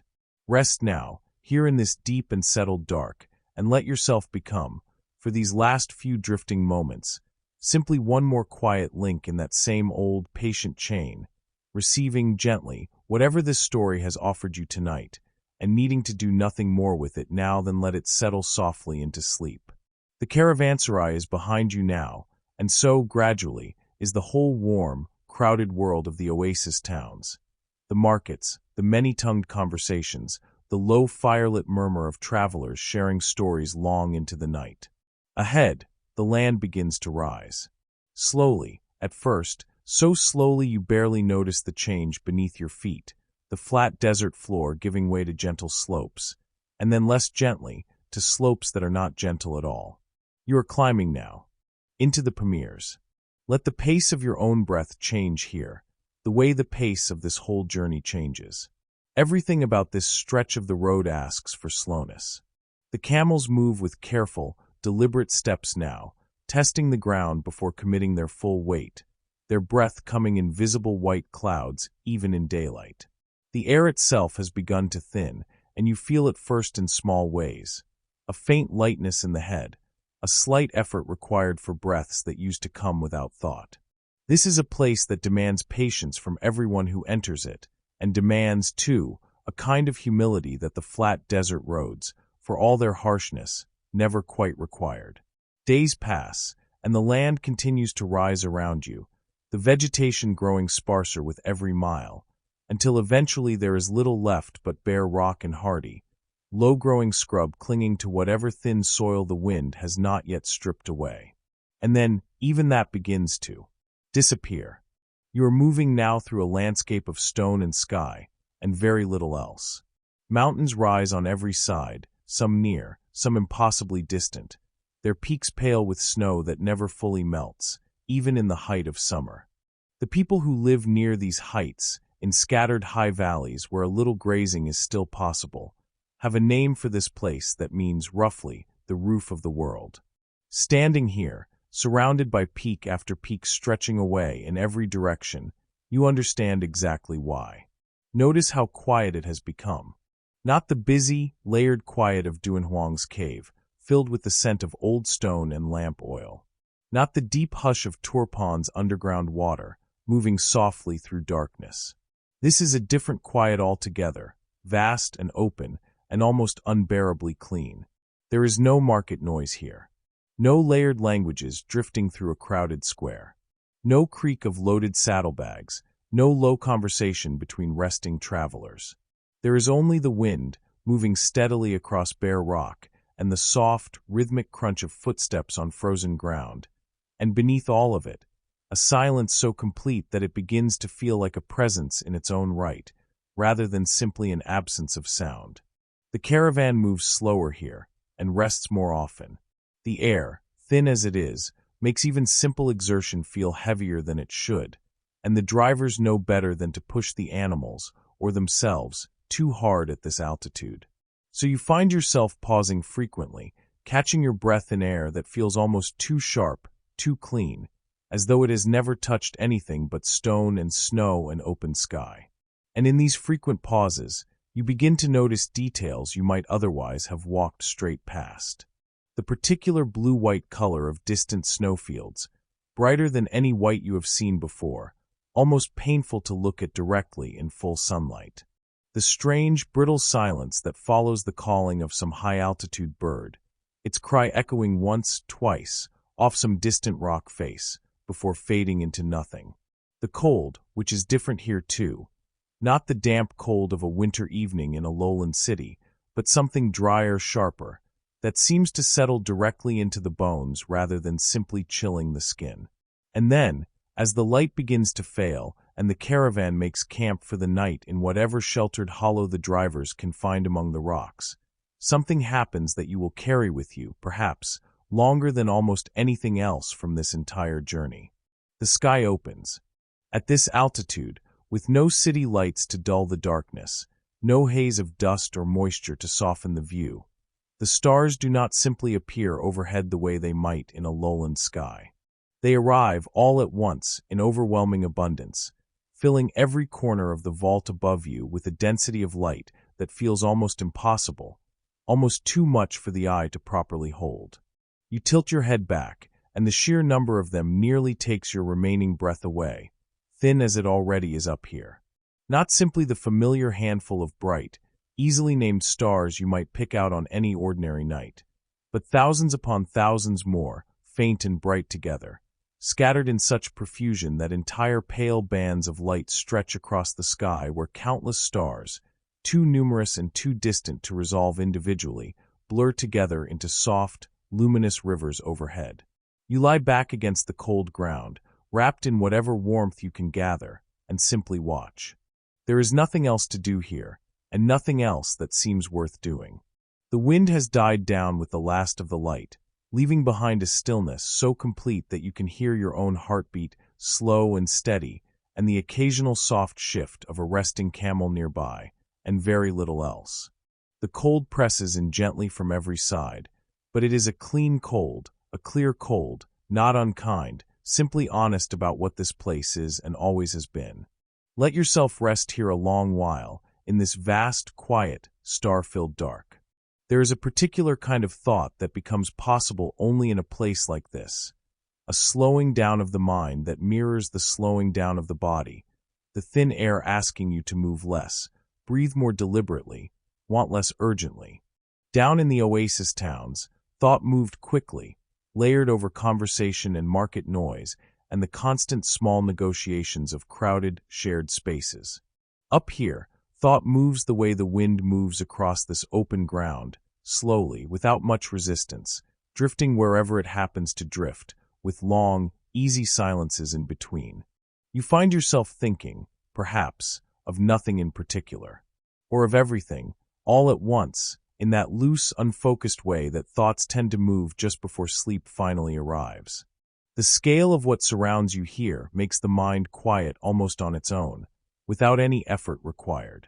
These mountains were ancient long before Chang'an's first wall was raised, and will remain standing long after every city on this entire road has crumbled and been rebuilt a dozen times over in forms none of tonight's travelers could begin to imagine. These stars, scattered so thickly overhead, are older still, their light, in many cases, older than the mountains themselves, having traveled for years, for centuries, for spans of time too vast to hold comfortably in the mind, simply to reach your eyes on this one particular cold night, in this one particular high, silent place. There is something gently humbling in this, and something equally gentle in the way that humbling feeling asks for nothing from you except stillness. You do not need to understand the full scale of what you are looking at. You do not need to count the stars, or name the constellations, or make sense of the vast cold distances between you and that faint ancient light. You need only lie here, breathing slowly in this thin, clean air, and let the sheer size of the sky settle over you like the softest and heaviest blanket imaginable. Somewhere nearby, the other travelers have grown quiet too, each of them, perhaps, caught in this same wide, wordless stillness. No fireside conversation tonight. No layered languages. No shared stories about gods and prophets and the shape of the universe.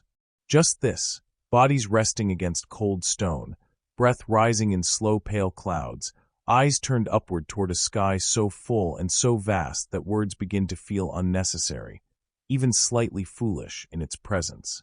Let your own thoughts continue to loosen and drift, here in this high, silent place. There is no road to think about right now. No wells to calculate, no markets to imagine, no ideas to trace backward or forward along their long relay across the continent. There is only this, thin cold air, filling your lungs slowly and completely, hard ground beneath you, patient and unmoving, and above you, endlessly above you, that deep, quiet, star-filled dark, stretching out in every direction, asking nothing of you at all except to rest beneath it, small and still, exactly as everyone who has ever crossed these high passes has rested beneath it before you. The wind will not return until morning. The stars will not move, not in any way you could perceive, for hours yet to come. There is nothing left to do tonight, but let your breathing slow further still, matching the vast, unhurried stillness all around you, and let this high, clean silence carry you, gently, the rest of the way into sleep. The mountains release you slowly, the way a held breath finally, gently lets go. Days pass as the high passes give way to lower slopes, and the lower slopes give way, gradually, to gentler country, river valleys, first thin and rocky, then widening, greening, filling with orchards and irrigated fields that remind you, faintly, of Turpan's hidden abundance, though everything here feels somehow larger, more settled, more permanent. And then, rising ahead of you out of this fertile valley, domes begin to appear on the horizon. Samarkand. You feel the shift in the road itself before you fully understand it. The path beneath your feet grows smoother, more traveled, until it becomes something closer to a proper road, lined now with other travelers moving in both directions. Merchants certainly, but also scholars in traveling robes, students with satchels of books slung across their shoulders, officials moving with the particular unhurried confidence of people who belong somewhere important. This is a city that has drawn people not only for trade, though trade remains as vigorous here as anywhere you have passed through, but for something else as well. Knowledge. You enter through wide gates into streets that open, before long, onto squares framed by buildings unlike anything you have yet encountered on this journey. Great arched entrances rising 2, 3 stories high, faced with tiles glazed in blues so deep and so luminous they seem, in the late afternoon light, almost to hold their own inner glow. Turquoise and cobalt, and a green that shifts, depending on the angle of the sun, somewhere between the color of shallow sea water and new spring leaves. Geometric patterns wind across every surface, intricate beyond anything a casual glance could fully absorb. Interlocking stars and polygons repeating outward in structures so precise they seem less like decoration and more like some vast, patient mathematics made visible. And rising above these buildings, catching the last gold light of the afternoon, are the domes, smooth, rounded, impossibly graceful against the pale sky, each one seeming to gather the heavens themselves into its curved and gleaming surface. Nearby, metalworkers shape astrolabes, their brass surfaces engraved with careful, minuscule markings, instruments whose purpose you do not yet fully understand, but which you sense, somehow, matter greatly to this place.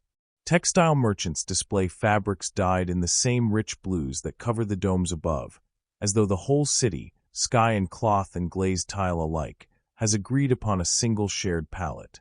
But let your feet carry you, as evening approaches, away from the markets and toward a quieter quarter of the city, where low, book-lined rooms open off a shaded courtyard, and where you begin to understand what truly distinguishes this place from every oasis town you have passed through before.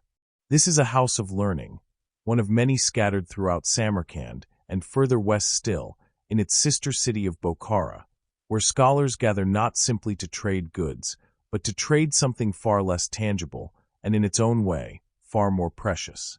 You settle quietly near the edge of a small gathering, and find a group of scholars seated in a loose circle beneath a covered arcade, a single oil lamp burning low between them, its light catching on the pages of manuscripts spread open across a low table. They are debating something with the particular focused intensity of people who care deeply about being precisely correct, their voices rising and falling in careful argument, occasionally pausing while one of them consults a diagram, or gestures upward, through the open archway, toward the darkening sky where the first stars have just begun to appear. Listen closely, and you begin to catch the shape of their conversation. They are discussing the heavens, not as poetry, not as myth, though those things certainly exist here too, but as a problem to be measured, calculated, precisely understood. One scholar argues a point about the movement of a particular planet across the sky, citing calculations that, he explains, were first worked out by astronomers far to the west, in a tradition reaching back centuries, to thinkers who first tried to model the heavens using careful geometry. Another counters with observations recorded by scholars far to the south, in lands where astronomy had developed its own distinct and sophisticated tradition, complete with its own methods, its own instruments, its own careful, patient centuries of watching the sky. A third scholar, listening quietly, occasionally adds a correction rooted in newer work, refinements made by mathematicians here in this very region, building upon both traditions at once, testing their older claims against new, more careful observation, and where necessary, revising them. This, you begin to realize, is what makes Samarkand and Bukhara so remarkable within the whole long story of this road. Here, in these quiet lamplit rooms, the great intellectual traditions carried along this route from every direction were not simply passing through, the way silk or spices pass through on their way to some more important final destination. Here, they were meeting and mixing and being tested against one another, and being improved. Among the scholars associated with cities like these, though his own restless life and travels carried him through many courts and many lands beyond just this one, was a mind that embodies, perhaps as fully as any single person could, everything this road had spent centuries quietly building toward. A scholar equally at home, discussing the geometry inherited from Greek astronomers, the mathematical innovations flowing from Indian traditions further south, and the newest refinements being developed by his own contemporaries working within the flourishing intellectual world of Islamic scholarship. He treated all of these traditions not as separate, competing systems to be chosen between, but as different vantage points on the very same sky, each one offering something the others lacked, each one worth understanding carefully before deciding what to keep, what to question, and what to improve. Picture him for a moment, in some room not unlike the one you are resting near right now, surrounded by instruments and manuscripts gathered from a dozen different traditions. A book of Greek geometry, translated with painstaking care into a new language. Tables of numbers using that same elegant system for writing quantities, including the symbol for nothingness itself, that has been traveling this road for generations. Careful records of star positions, observed and reobserved, night after night, correcting even the work of earlier astronomers whom he nonetheless clearly respected. He wrote, across his long working life, about the shape and size of the Earth, calculating its circumference with a precision that would remain remarkably accurate for centuries.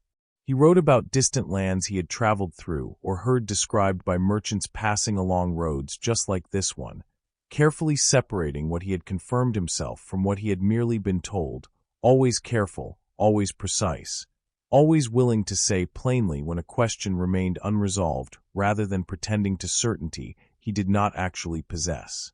This is, perhaps, the deepest lesson that a place like Samarkand has to offer, here at this particular point in our long journey.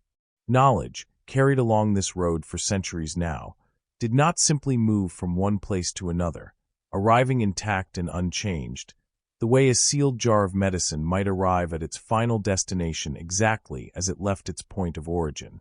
Knowledge, when it truly traveled well, was tested, questioned, compared against other knowledge arriving from other directions, refined through careful debate among people willing to set aside where an idea originally came from and ask, instead, simply whether it was true.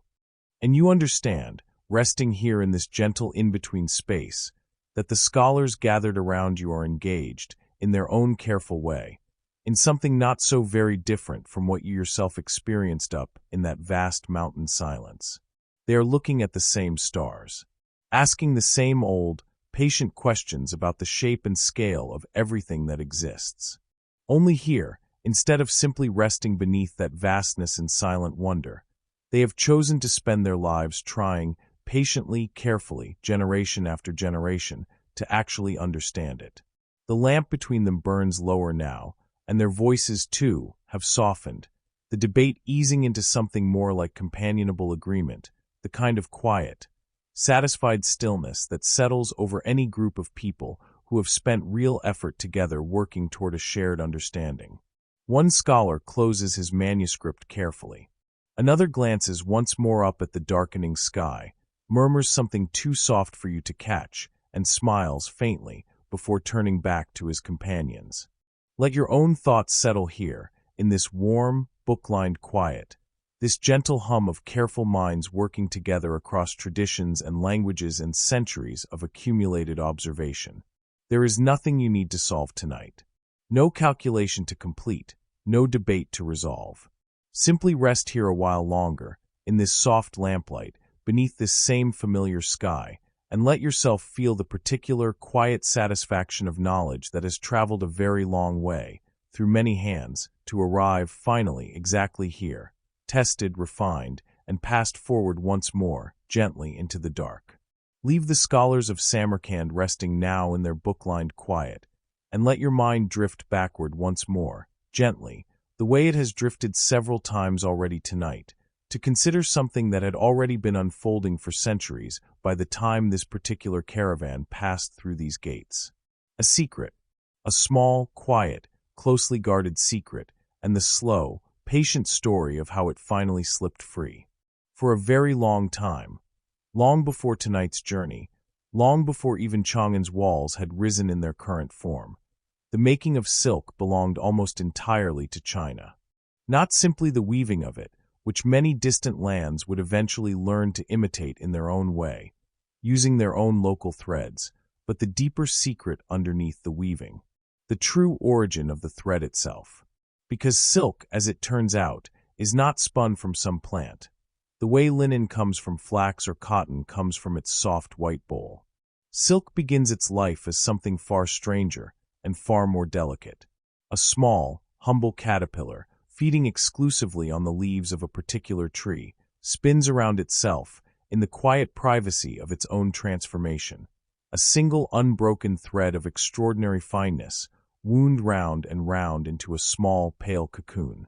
This knowledge, the careful cultivation of these caterpillars, the specific mulberry leaves they required, the delicate art of unwinding a cocoon's thread without breaking its impossible length, the whole intricate cycle of feeding and hatching and harvesting that made silk production possible at all, remained, for centuries, a closely held secret. Guarded not casually, but deliberately, protected by law and custom alike. Merchants might carry silk itself the entire length of this road, all the way to Rome and beyond, wrapping wealthy shoulders on the far side of the world in cloth, so fine it seemed to weigh nothing at all. But the secret of how that cloth came to exist, that stayed home. For a very long time, anyone caught attempting to smuggle silkworm eggs, or the seeds of the mulberry tree itself, out of the lands where this knowledge was kept, faced serious consequence.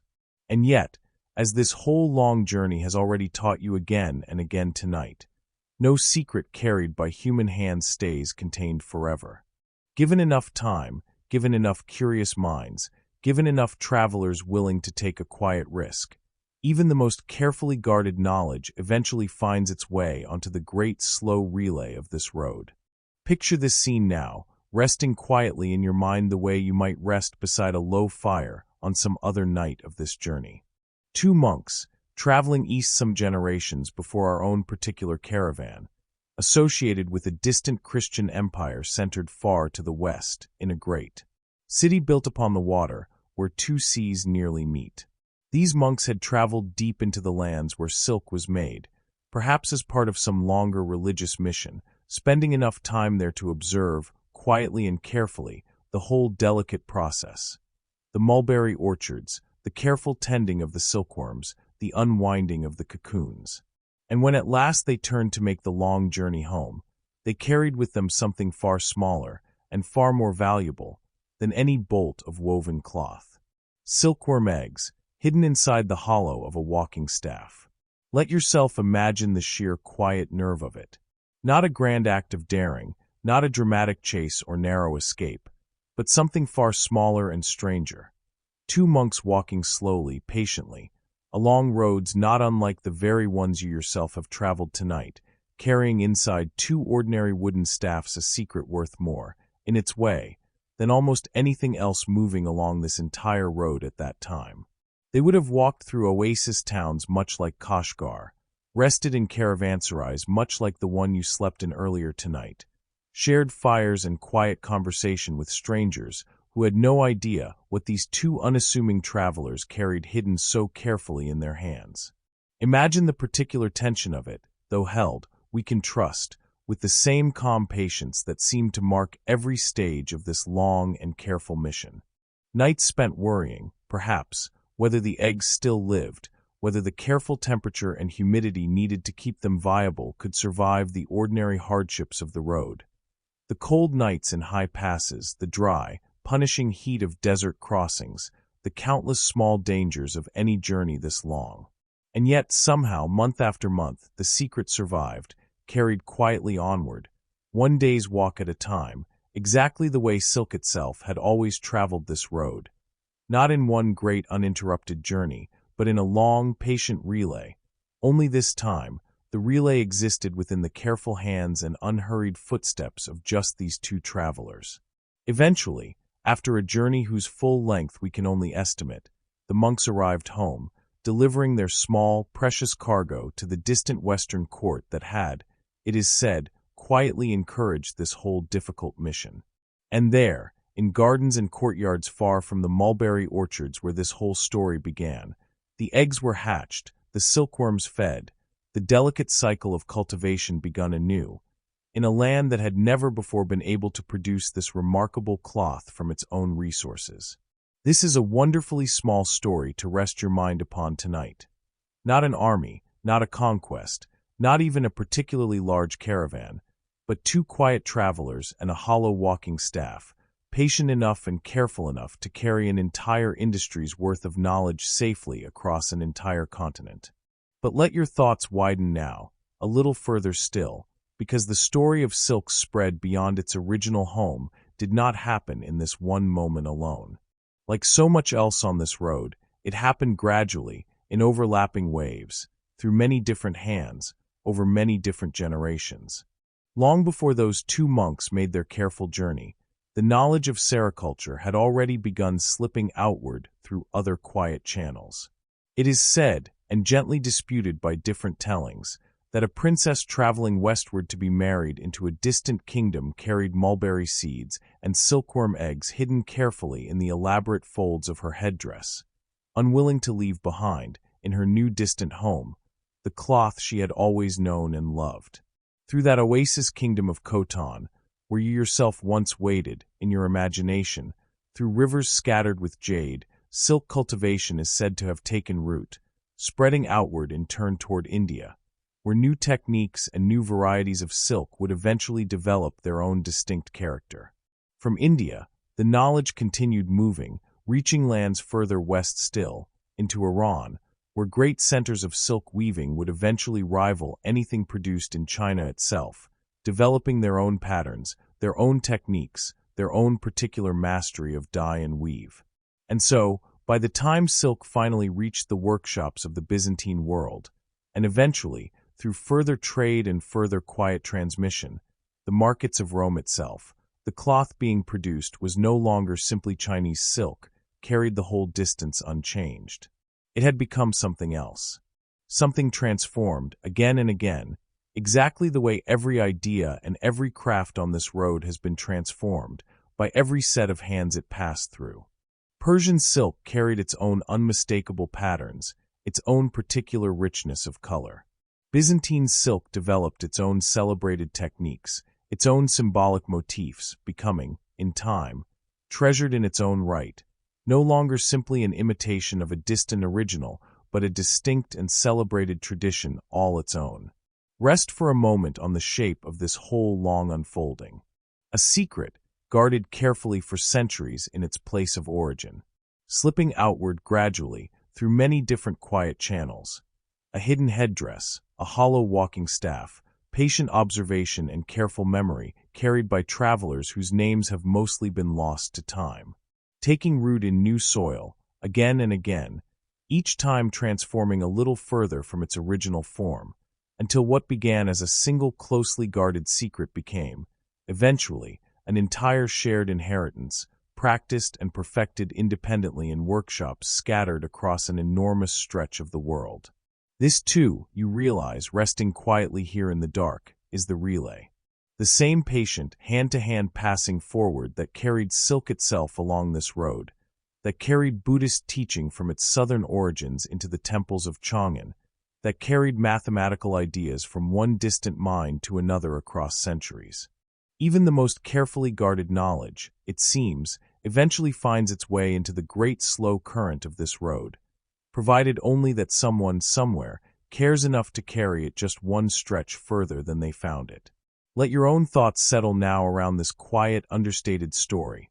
Two monks and a walking staff, a princess and her hidden headdress, small acts of patient, careful smuggling that, over generations, transformed an entire world's relationship to cloth and color and craft. There is nothing grand or dramatic required to change the world, this small story reminds you.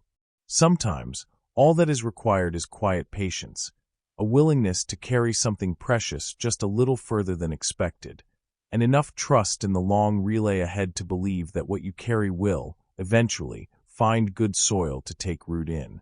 Rest now, here in this soft and quiet dark, and let yourself drift unhurried, exactly the way that small hidden cargo once drifted, patiently, mile after mile, toward wherever it was always meant to grow. Let us follow, now, one last thread all the way to its end. A single imaginary bolt of silk, and the long, patient chain of hands that will carry it across the whole enormous width of this journey. Not to add new information so much as to let everything you have already learned tonight settle into one clear, simple shape. A single thread, pulled taut across an entire continent, so you can see at last its whole quiet length. Picture it beginning exactly where our own journey began, this very night, in the lantern-lit market of Chang'an. A weaver, whose name we will never know, has spent weeks at her loom, producing a bolt of deep indigo silk, patterned with a design she learned from her own mother, who learned it in turn from a teacher whose name has long since faded from memory. When the cloth is finished, she sells it, in that same wide, lantern-hung square you walked through at the very start of tonight's journey, to a merchant preparing his caravan for the road ahead. This merchant carries the silk only as far as Dunhuang, the same oasis you rested in earlier tonight, where you sat in the cool, painted quiet of that cave and watched a monk's lamp catch gold against the ceiling. He does not continue further west. His knowledge, his contacts, his understanding of safe wells and trustworthy inns, all of it belongs to this eastern stretch of the road alone. And so, in Dunhuang's market, he sells the silk onward, to a second merchant, one who knows the harder country still ahead, the punishing heat of Turpan's basin, the long haul toward the oasis towns clustered at the desert's western edge. This second merchant carries the silk through Turpan, past the hidden kannats murmuring beneath the sand, onward through Kashgar's crowded, many-tongued market, and finally, after weeks of travel, up into the thin, cold silence of the Pamirs themselves, that vast, star-heavy quiet where you lay back against frozen ground and let your thoughts loosen into the dark. He crosses the high passes carefully, patiently, and descends at last into the fertile valley beyond, arriving, exhausted and relieved, at the blue-domed gates of Samarkand. And here, in Samarkand's market, not far, perhaps, from that quiet courtyard where scholars once debated the movements of the stars, our silk changes hands once again. A third merchant, one whose trading world extends westward into lands this bolt of indigo cloth has not yet touched, purchases it, and prepares to carry it onward into Persia. This is where the great chain of this road becomes, for a while, something more organized, more structured, than the loose relay of independent traders we have followed so far. Because for centuries, the vast Persian world sitting directly between the eastern reaches of this road and the Mediterranean beyond controlled, with real deliberateness, the flow of goods passing through its territory. Powerful dynasties ruling this region understood something simple and profitable: that silk, jade, and countless other Eastern goods had to pass through their lands to reach Roman markets, and that this simple fact of geography could be turned into steady, reliable wealth. Rather than allowing merchants from the East to travel freely all the way to Roman territory, undercutting local profit at every stage, these Persian powers positioned themselves, deliberately and effectively, as the essential middlemen of the entire route, buying goods from the East at one price, and selling them onward to the West at another, considerably higher, taking their careful, calculated share at every single stage of the exchange. You can imagine, perhaps, how this arrangement might have frustrated a Roman buyer, far to the west, paying a price for silk that had grown considerably heavier with every hand it passed through, never quite realizing how many separate profits were folded quietly into that final cost, nor how relatively modest a portion of it had ever reached the weaver in Chang'an who first spun the thread.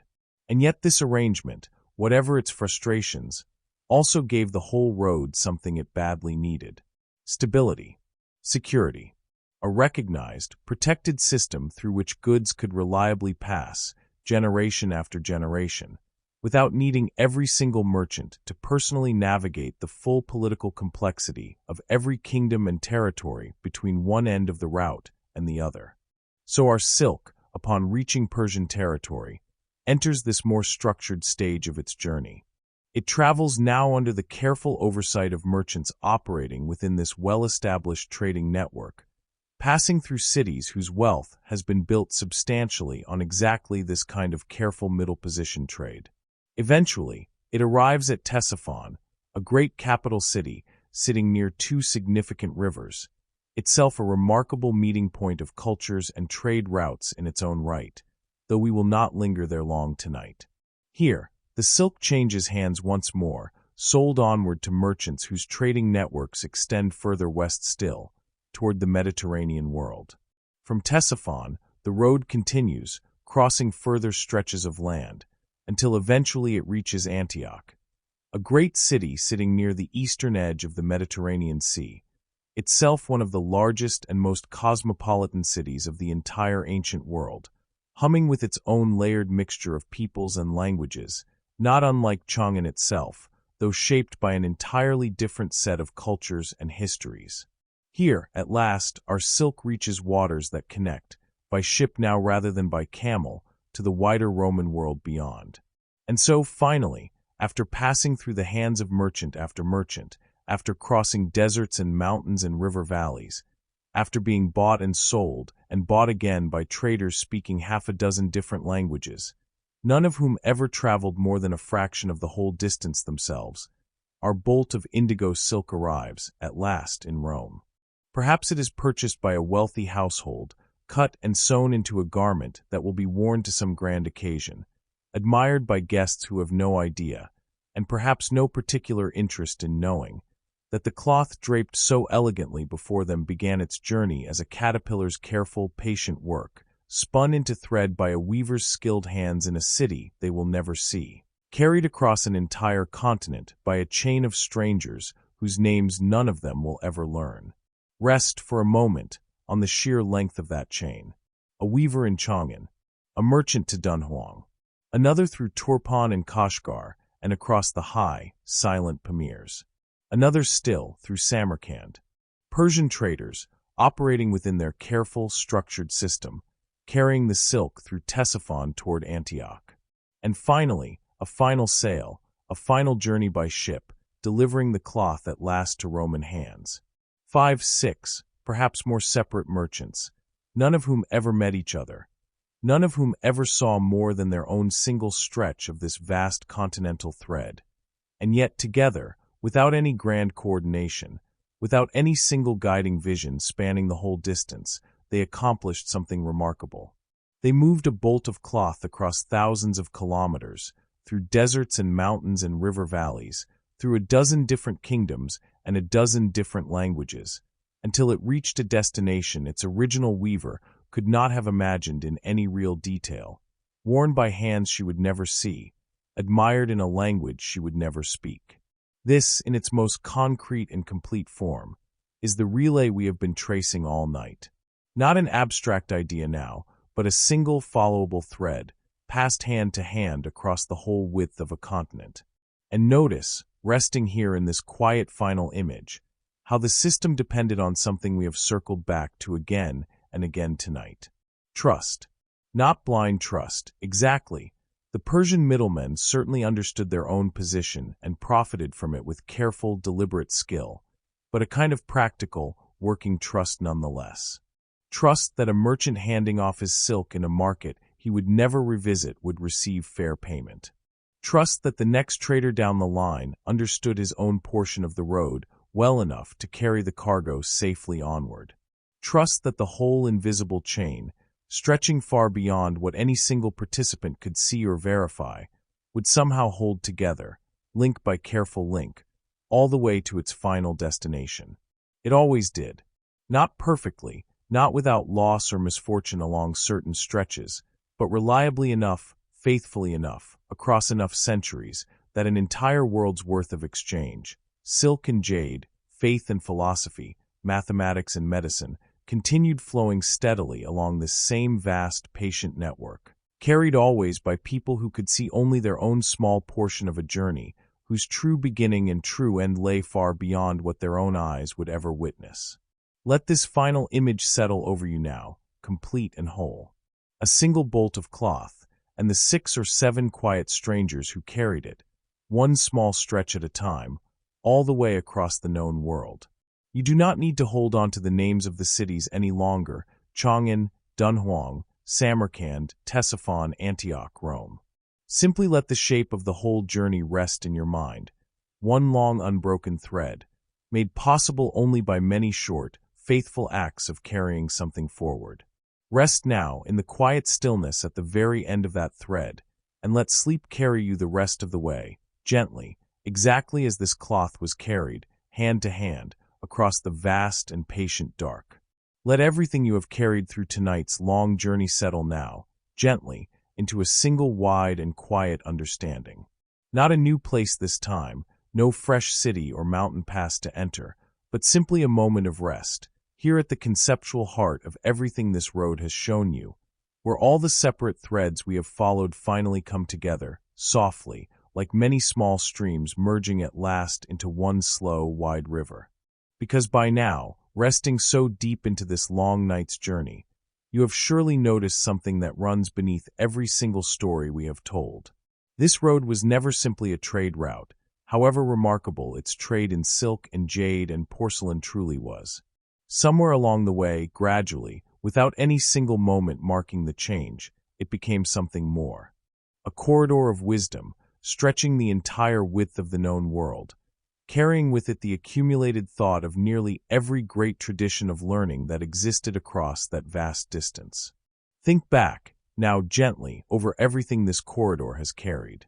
The careful scholasticism of Buddhist teaching, refined over centuries in the monasteries and translation halls of India and China alike, its philosophers developing extraordinarily precise systems for understanding the nature of mind, of suffering, of the subtle workings of perception and thought. The rich mathematical and astronomical tradition inherited from the Greek world, carried eastward through Hellenistic kingdoms that once stretched remarkably, almost to the edges of India itself, their careful geometric models of the heavens preserved, studied, and eventually translated by scholars who lived thousands of miles from Athens or Alexandria. The deep observational astronomy developed across the Persian world. Generations of careful skywatching accumulated into detailed records and refined calculation. And later, gathering all of these older streams into itself, the flourishing intellectual world of Islamic scholarship, which took the geometry of the Greeks, the numerals and mathematics of India, the astronomical records of Persia, and the philosophy filtering in from every direction, and did something remarkable with all of it. It did not simply store this inherited knowledge, the way a warehouse might store goods awaiting sale. It worked with it, questioned it, tested it against new observation, translated it with extraordinary care, and in doing so, extended it further than any of its individual sources had managed alone. Rest on this a while, because it holds something important, something worth carrying with you long after tonight's particular journey has ended. This wisdom corridor did not function like a simple pipeline, carrying knowledge unchanged from one end to the other, the way water might move unaltered through the Kanat tunnels beneath Turpan. If it had worked that way, the story would be far simpler and far less remarkable than what actually happened. Instead, every time an idea crossed a border, every time it passed from one language into another, every time a scholar in a caravanserai courtyard or a lamplit study encountered a way of thinking that had traveled from some distant and unfamiliar tradition, that idea changed. Not randomly, not carelessly, but through careful, deliberate engagement. Translation that required real interpretive choices, commentary that added new layers of meaning, debate that tested old claims against new evidence and sometimes found them wanting. Consider, one final time tonight, that scholar you glimpsed earlier in Samarkand's lamplit courtyard, moving easily between Greek geometry, Indian mathematics, and his own era's astronomical observation. He did not simply collect these traditions side by side, the way a merchant might display goods from different lands in adjoining market stalls, each remaining separate and unchanged. He wove them together, testing one against another, using the strengths of each to correct the limitations of the others, producing something genuinely new in the process. Not Greek astronomy, not Indian mathematics, but a further refined understanding that could not have existed in quite this form anywhere else, at any other point, except right here, at this particular crossing point of so many different traditions. This is what made the Silk Road, in the end, so much more consequential than its trade in silk alone might suggest, remarkable as that trade certainly was.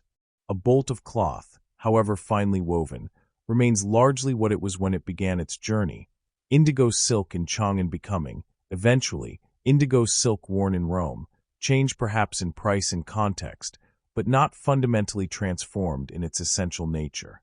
Ideas do not travel this way. An idea that enters a new mind, a new language, a new cultural context, is inevitably reshaped by that encounter, absorbing something of wherever it has landed, contributing something of where it began, until what eventually continues onward down the road is neither purely the original nor purely the local tradition it encountered, but some genuinely new blend of both. Think of the teaching that traveled up from the south, encountering the deep Taoist wisdom already rooted in Chinese soil, and slowly, over centuries, becoming something new entirely. Not Buddhism unchanged, not Taoism unchanged, but Chang'an, a tradition that could only have emerged from exactly this particular meeting, in exactly this particular place. Think of the mathematics that traveled from India, carrying with it that remarkable symbol for nothingness, meeting Greek geometric tradition somewhere along this same corridor. The two together producing methods of calculation neither tradition had developed fully on its own.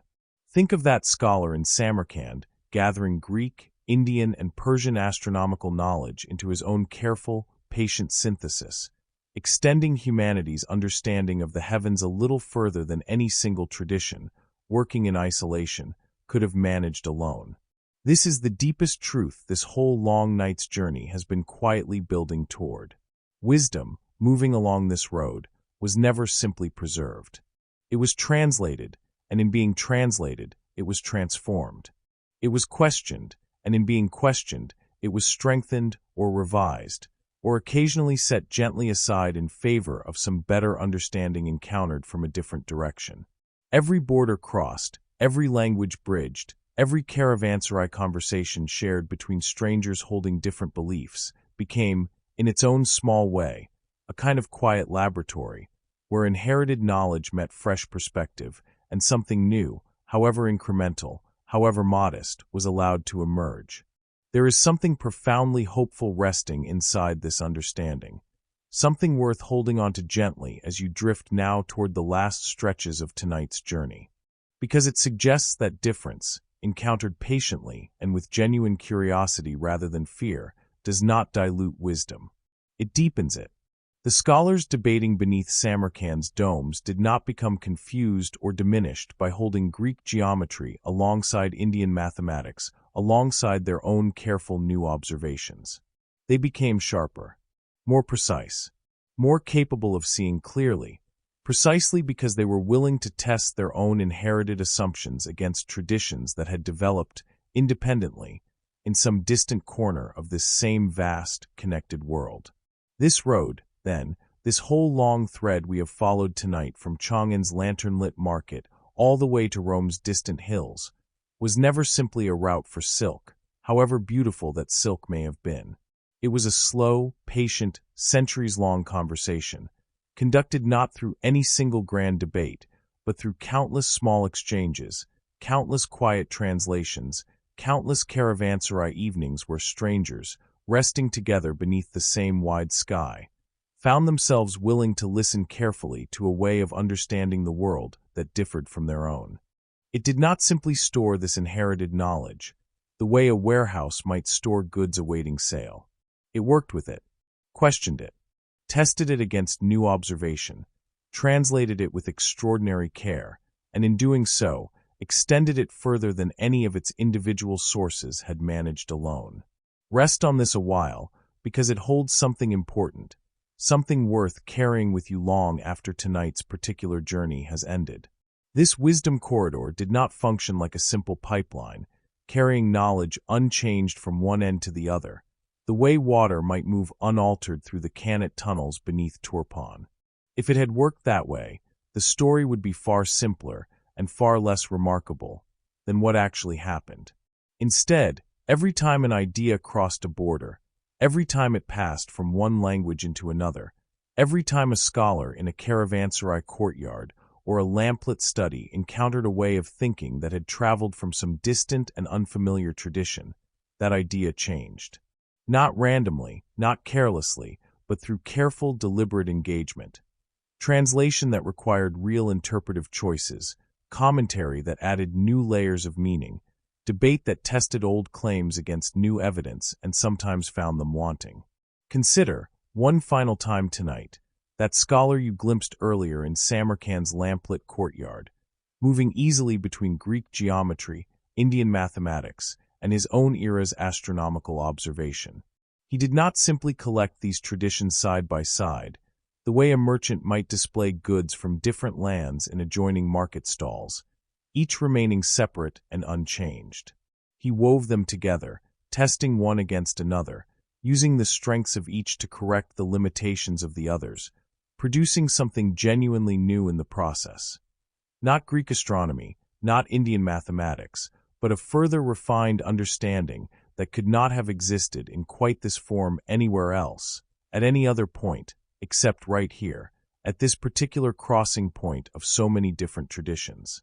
This is what made the Silk Road, in the end, so much more consequential than its trade in silk alone might suggest, remarkable as that trade certainly was. A bolt of cloth, however finely woven, remains largely what it was when it began its journey, indigo silk in Chang'an becoming, eventually, indigo silk worn in Rome, changed perhaps in price and context, but not fundamentally transformed in its essential nature. Ideas do not travel this way. An idea that enters a new mind, a new language, a new cultural context, is inevitably reshaped by that encounter, absorbing something of wherever it has landed, contributing something of where it began, until what eventually continues onward down the road is neither purely the original nor purely the local tradition it encountered, but some genuinely new blend of both. Think of the teaching that traveled up from the south, encountering the deep Taoist wisdom already rooted in Chinese soil, and slowly, over centuries, becoming something new entirely. Not Buddhism unchanged, not Taoism unchanged, but Chang'an, a tradition that could only have emerged from exactly this particular meeting, in exactly this particular place. Think of the mathematics that traveled from India, carrying with it that remarkable symbol for nothingness, meeting Greek geometric tradition somewhere along this same corridor, the two together producing methods of calculation neither tradition had developed fully on its own. Think of that scholar in Samarkand gathering Greek, Indian, and Persian astronomical knowledge into his own careful, patient synthesis, extending humanity's understanding of the heavens a little further than any single tradition, working in isolation, could have managed alone. This is the deepest truth this whole long night's journey has been quietly building toward. Wisdom, moving along this road, was never simply preserved. It was translated, and in being translated, it was transformed. It was questioned, and in being questioned, it was strengthened or revised, or occasionally set gently aside in favor of some better understanding encountered from a different direction. Every border crossed, every language bridged, every caravanserai conversation shared between strangers holding different beliefs became, in its own small way, a kind of quiet laboratory, where inherited knowledge met fresh perspective, and something new, however incremental, however modest, was allowed to emerge. There is something profoundly hopeful resting inside this understanding, something worth holding on to gently as you drift now toward the last stretches of tonight's journey. Because it suggests that difference, encountered patiently and with genuine curiosity rather than fear, does not dilute wisdom. It deepens it. The scholars debating beneath Samarkand's domes did not become confused or diminished by holding Greek geometry alongside Indian mathematics, alongside their own careful new observations.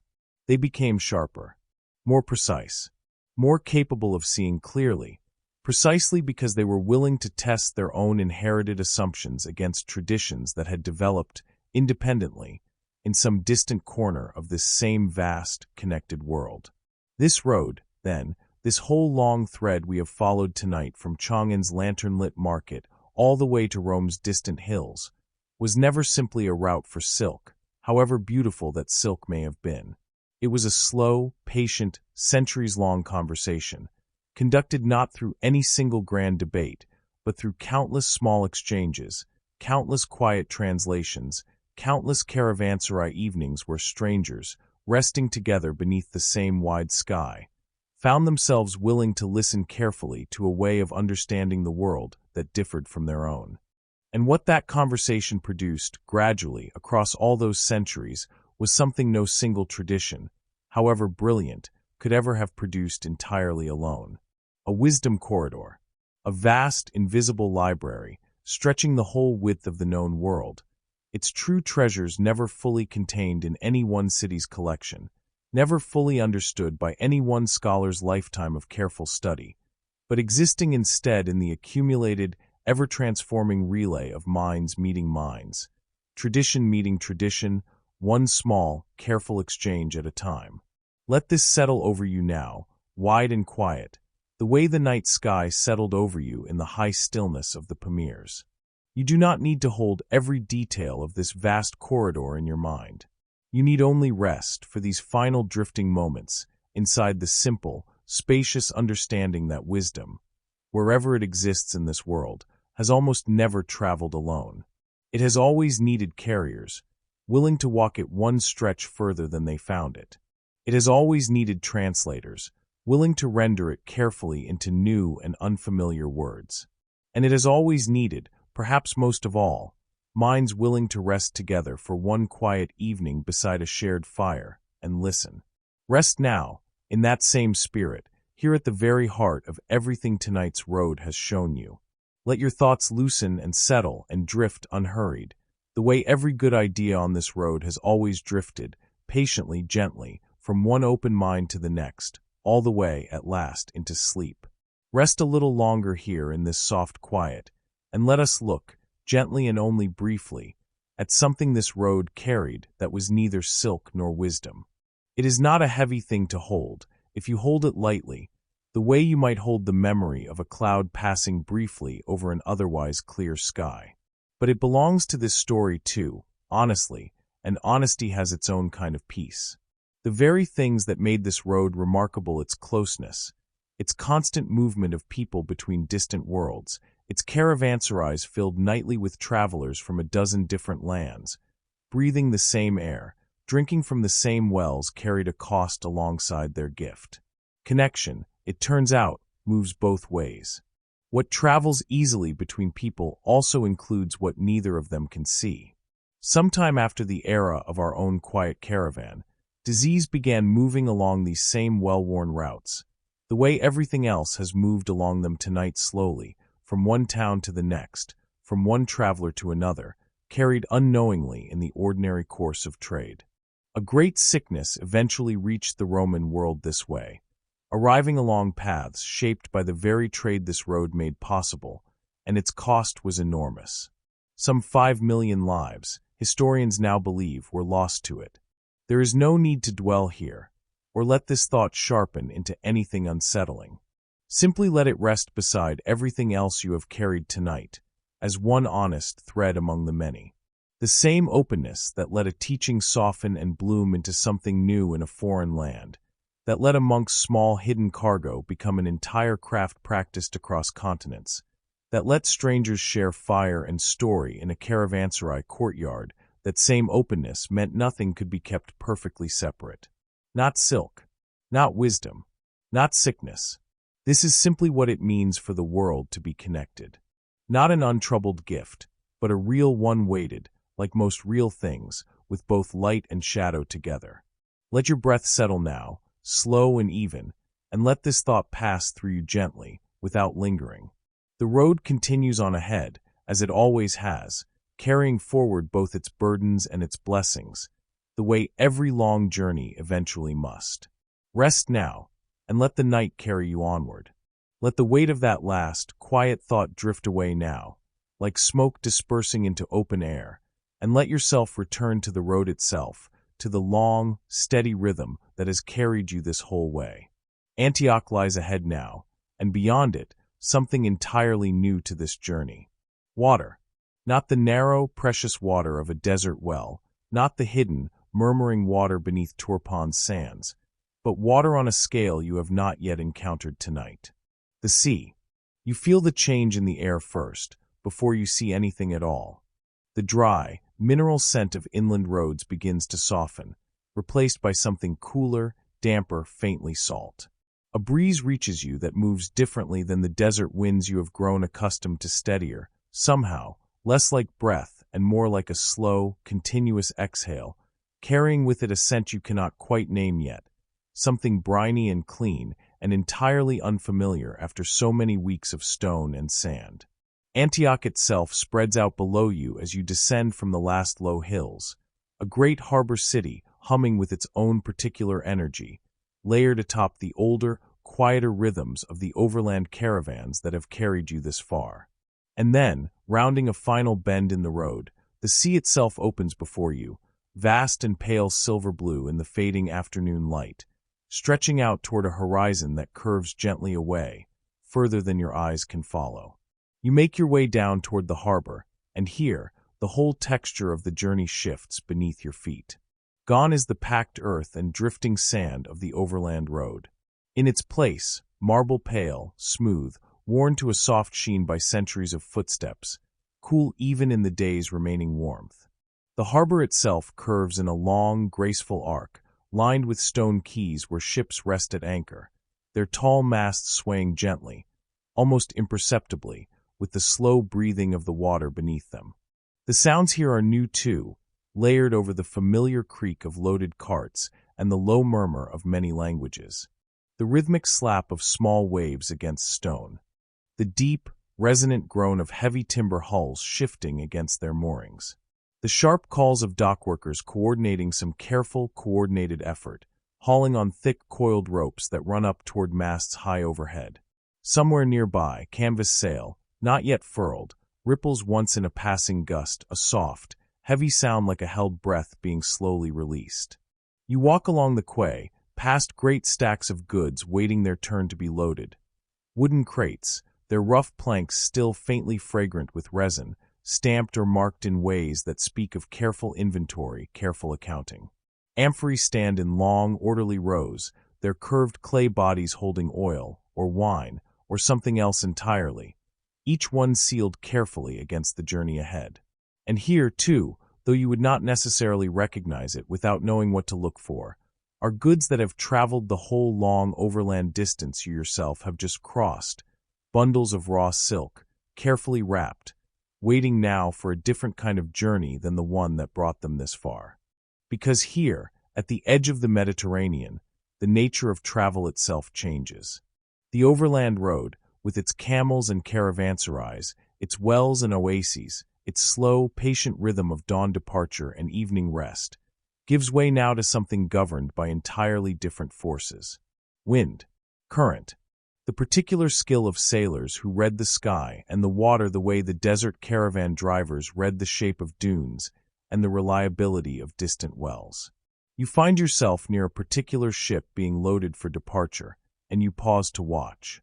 Dockworkers move with practiced efficiency, forming a long human chain, not unlike the great chain of merchants that carried goods across the whole overland road, only compressed now into a single afternoon's careful labor. Crates pass from hand to hand, up a sloped gangway, into the ship's dark hold, where a cargo master directs their placement with careful attention to balance and weight. Too much cargo settled wrong, you sense, could mean real danger once this vessel meets open water. The scent here is rich and layered in a way that reminds you, faintly, of Chang'an's night market, though entirely reshaped by this new maritime setting. Salt and tar, from ropes treated to withstand the punishing effects of sea water. Fresh-cut wood, from crates only recently assembled. Something spiced and warm, drifting from a nearby stall where a merchant sells food to the dockworkers taking their brief rest between loads. And beneath it all, that same clean, mineral scent of the sea itself, constant and unhurried, utterly different from anything the desert ever offered. You settle for a while on a low stone bollard near the harbor's edge, watching the ships rock gently at anchor, their reflections wavering and rebuilding themselves endlessly on the water's calm surface. This, you begin to understand, is simply another form of the same relay you have followed all night. The overland caravans, with their camels and their careful desert wisdom, have carried these goods as far as their particular expertise allows. Now other hands, other skills take over, sailors who understand currents and winds the way desert guides understood wells and mountain passes, ready to carry this same cargo the final stretch of its long journey, across open water toward the Roman world waiting somewhere beyond the horizon. The light continues to soften as evening approaches, the harbor's pale marble catching the day's last warm gold, then fading slowly into cooler blues and grays as the sun continues its unhurried descent. Lanterns begin appearing along the quay, not so different, in their soft glow, from the lanterns that lit Chang'an's night market so many weeks and so many miles ago, though their light now falls on stone and rope and canvas rather than silk stalls and temple doorways.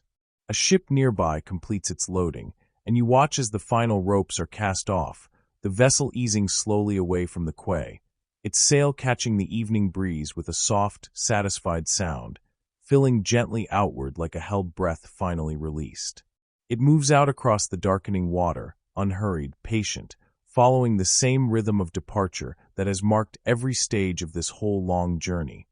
Dawn departures from Chang'an's gates, morning caravans setting out from oasis towns, and now, an evening ship, easing out across a harbor lit gold and blue in the day's last light.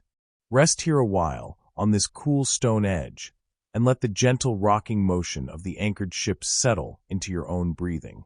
There is something soothing in this new rhythm, different from the desert's dry stillness, different from the mountain's vast silent cold, but soothing all the same, the slow, steady rise and fall of water beneath timber hulls, the soft creak of rope against wood, the distant, patient calls of sailors preparing for tomorrow's departures. The overland road brought you this far, through deserts and mountains, through crowded markets and quiet caravanserais, through centuries of accumulated wisdom carried patiently from mind to mind. Now the sea takes up the relay, ready to carry what remains of this long journey the rest of the way, across open water, toward a distant shore you have not yet seen. Let your own thoughts rock gently now, the way these anchored ships rock against their moorings, unhurried, patient, held safely in place by ropes that have done this same quiet work every evening for as long as this harbor has existed. There is nowhere else to be tonight. Only this soft evening light, this salt-touched breeze, this slow, steady rhythm of water meeting stone, carrying you gently toward the final stretch of tonight's long and patient journey. The ship carries you now across dark, quiet water, the whole rhythm of the journey slowing further still, the way any long story slows naturally as it nears its close. Days pass at sea, marked not by wells and oases now, but by the sun's steady arc overhead and the soft, ceaseless murmur of water against the hull. And then, one morning, the horizon changes. Land rises pale and distant ahead, and the sailors' voices carry a new note of quiet anticipation. You have arrived, at last, at the final shore of this long journey. Rome. You come ashore into a harbor busy with its own particular energy, though softer now, somehow, in your tired and travel-worn perception, than the sharp bustle of Chang'an's markets felt all those weeks ago. From here, the final stretch of the journey unfolds gently, almost dreamlike, along a road leading up from the coast, past countryside dotted with villas and cypress trees, until at last, the city itself opens before you, its marble columns catching the soft evening light, its ordered streets humming with a rhythm both familiar, echoing something of Chang'an's careful planning, and entirely, distinctly its own. You make your way toward a market near the city's heart, and here, at last, the long thread of this whole journey draws to its close. Because in this market, in a shaded stall carefully arranged with folded lengths of cloth, you find it. Silk. The very fabric that began, so many weeks ago in this story's telling, on a loom in Chang'an, has arrived finally at this distant final destination, having passed through so many careful hands, crossed so many wells and mountain passes and harbor keys, that its own journey has become, in a sense, a kind of quiet miracle simply by having succeeded at all. And here in Rome, this cloth is treasured beyond almost anything else that arrives along the long roads and sea lanes connecting this city to the wider world. It is treasured so deeply, in fact, that its price alone has become a matter of real concern to those who govern this vast empire. Silk, by the time it reaches Roman hands, has passed through so many markets, so many careful transactions, so many small profits taken by the long chain of merchants who carried it this far, that its final cost has grown remarkably high, so high, indeed, that concerned voices within Rome's own governance have, at various points, attempted to limit how much of the empire's wealth flows outward along this trade. and to set some manner of control over the price this luxurious fabric commands. Let yourself imagine, gently, why this cloth captured such devotion. Picture a length of silk laid across an open hand, and notice, in your imagination, how little weight it seems to carry. Fabric so fine, so impossibly light, that wearing it feels less like being clothed and more like being wrapped in something closer to captured air, or morning mist, or the last soft edge of a dream just before waking. It catches light in a way no other cloth quite manages, a subtle sheen that shifts and moves with the smallest motion, alive in a way that heavier fabrics simply are not. Small wonder, then, that those who could afford it treasured this material so deeply, draping themselves in garments that seemed to weigh almost nothing at all, cool and soft and gently luminous, evidence, worn openly across the shoulders, of a world far larger and more distant than the one visible from any single Roman street. Rest here now, in this quiet market stall, and let yourself hold this image gently as tonight's whole long journey finally settles toward its close. This is where our silk story ends. Not with fanfare, not with any grand ceremony, but simply here, folded softly across a merchant's careful hands, ready to be worn by someone who will likely never know the weaver in Chang'an, the monk in Dunhuang's candlelit cave, the scholars debating stars beneath Samarkand's blue domes, or any of the dozen quiet strangers who carried this cloth, one small stretch at a time, all the way across the known world to reach this final resting place. And yet, in its own quiet way, all of them are here too, folded invisibly into this fabric's soft, impossible lightness. The weaver's careful hands. The relay of merchants who trusted each other across languages and borders they never fully understood. The monks and scholars whose ideas traveled this same long road alongside the silk itself, transforming as they moved, becoming something new with every mind they touched. The two quiet travelers who once carried a whole industry's secret hidden inside a hollow walking staff. All of it, every part of this vast, patient, centuries-long relay, rests now inside this single weightless length of cloth. Let your own body feel that same weightlessness now, here at the very end of tonight's long journey. Let it settle over you the way this fine silk might settle over tired shoulders, cool and soft and almost imperceptibly light, asking nothing more of you than simply to rest beneath it. The market around you grows quiet. The lanterns dim, one by one, and somewhere far behind you now, back across the whole vast distance this journey has traveled tonight, Chang'an's own lanterns are surely glowing too, marking the beginning of some new caravan's departure, some new merchant setting out at dawn to carry forward, once again, this same old, patient thread. But that is a different night's journey. Tonight, here in this soft Roman evening, wrapped in silk light as breath, the road finally comes to rest. Let yourself rest with it. Let your breathing slow and soften and settle the way this whole long thread has finally settled, gently, into stillness. You have carried nothing yourself tonight except your own attention, your own quiet willingness to walk this whole long road from beginning to end. That is enough. That was always enough.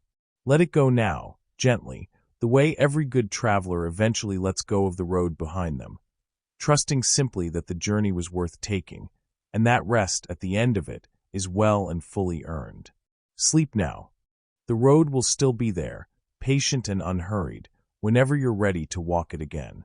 Rest here now, in this last quiet stretch of tonight's long journey, and let your mind travel, one final time, back across the whole vast distance we have crossed together tonight. Not to walk it again. Step by step you have earned your rest from that. Just to hold it, briefly, in its complete and finished shape, the way you might hold a single smooth stone in an open palm, turning it over once, gently, before setting it down. Think of the weaver in Chang'an, bent over her loom in lantern light, that very first night. She never saw Rome. She never needed to. Her part of this whole enormous journey was simply this: to weave the cloth well, and let it go. Think of the merchant in Samarkand, resting for the night among his bales of silk, already thinking ahead only to the next stretch of road he knew, the next well, the next town. He never met the trader who would one day carry that same cloth onward through Ctesiphon, or the one after him, who would carry it further still, toward Antioch and the waiting sea. He didn't need to. He only needed to trust that someone would be there, on the other side of his own small portion of the road, ready to take up what he had carried this far. This is the shape of it, laid bare now at the very end. No one ever saw the whole road. No one ever needed to. And yet the road existed, whole and complete, spanning an entire continent, carrying not just silk but centuries of accumulated wisdom, because thousands of ordinary people, across thousands of ordinary days, each did one small, faithful thing. They carried something a little further than they found it, and then they let it go. This is true of the silk. It is true of the sutras copied by candlelight in Dunhuang's quiet caves. It is true of the fire kept burning in a distant temple, and the careful astronomical tables debated beneath Samarkand's blue domes, and the two hollow walking staffs that once carried an entire industry's secret safely across a continent. None of it moved in one grand, uninterrupted journey. All of it moved the same way, hand to hand, mind to mind, one small and unremarkable exchange at a time, until almost without anyone fully realizing it was happening, an entire world had been quietly, patiently woven together. You do not need to see the whole road ahead of you either, whatever road it is that you yourself are walking.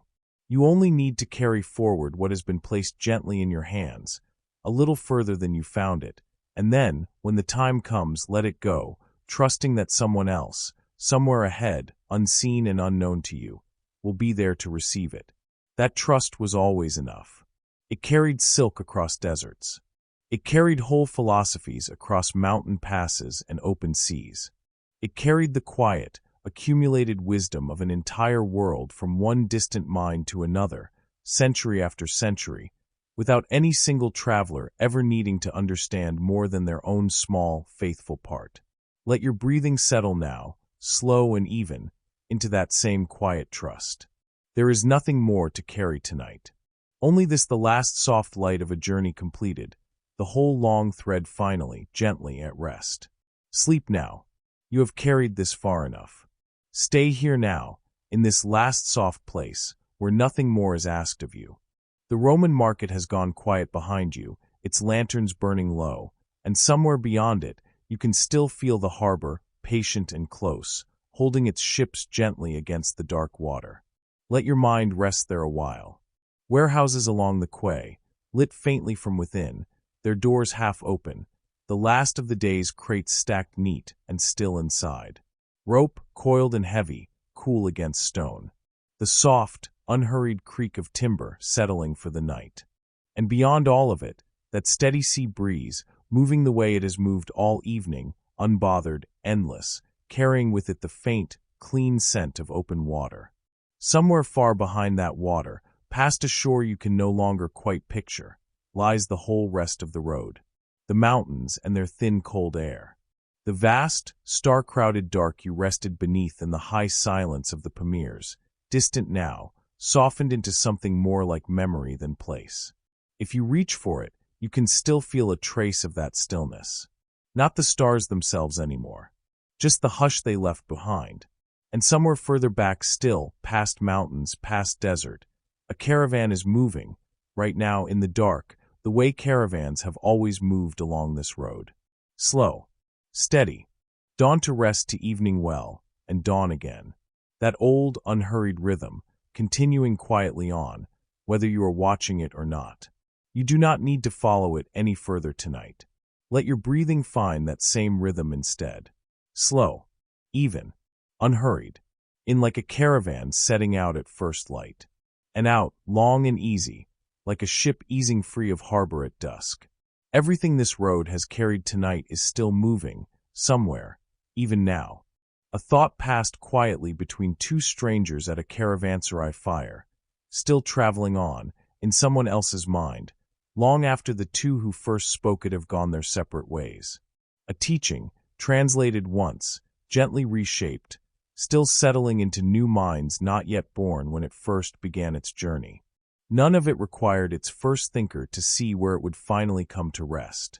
It only required someone willing to carry it a little further, and let it go. You have carried it far enough tonight, too. Let the sea breeze be the last thing you notice.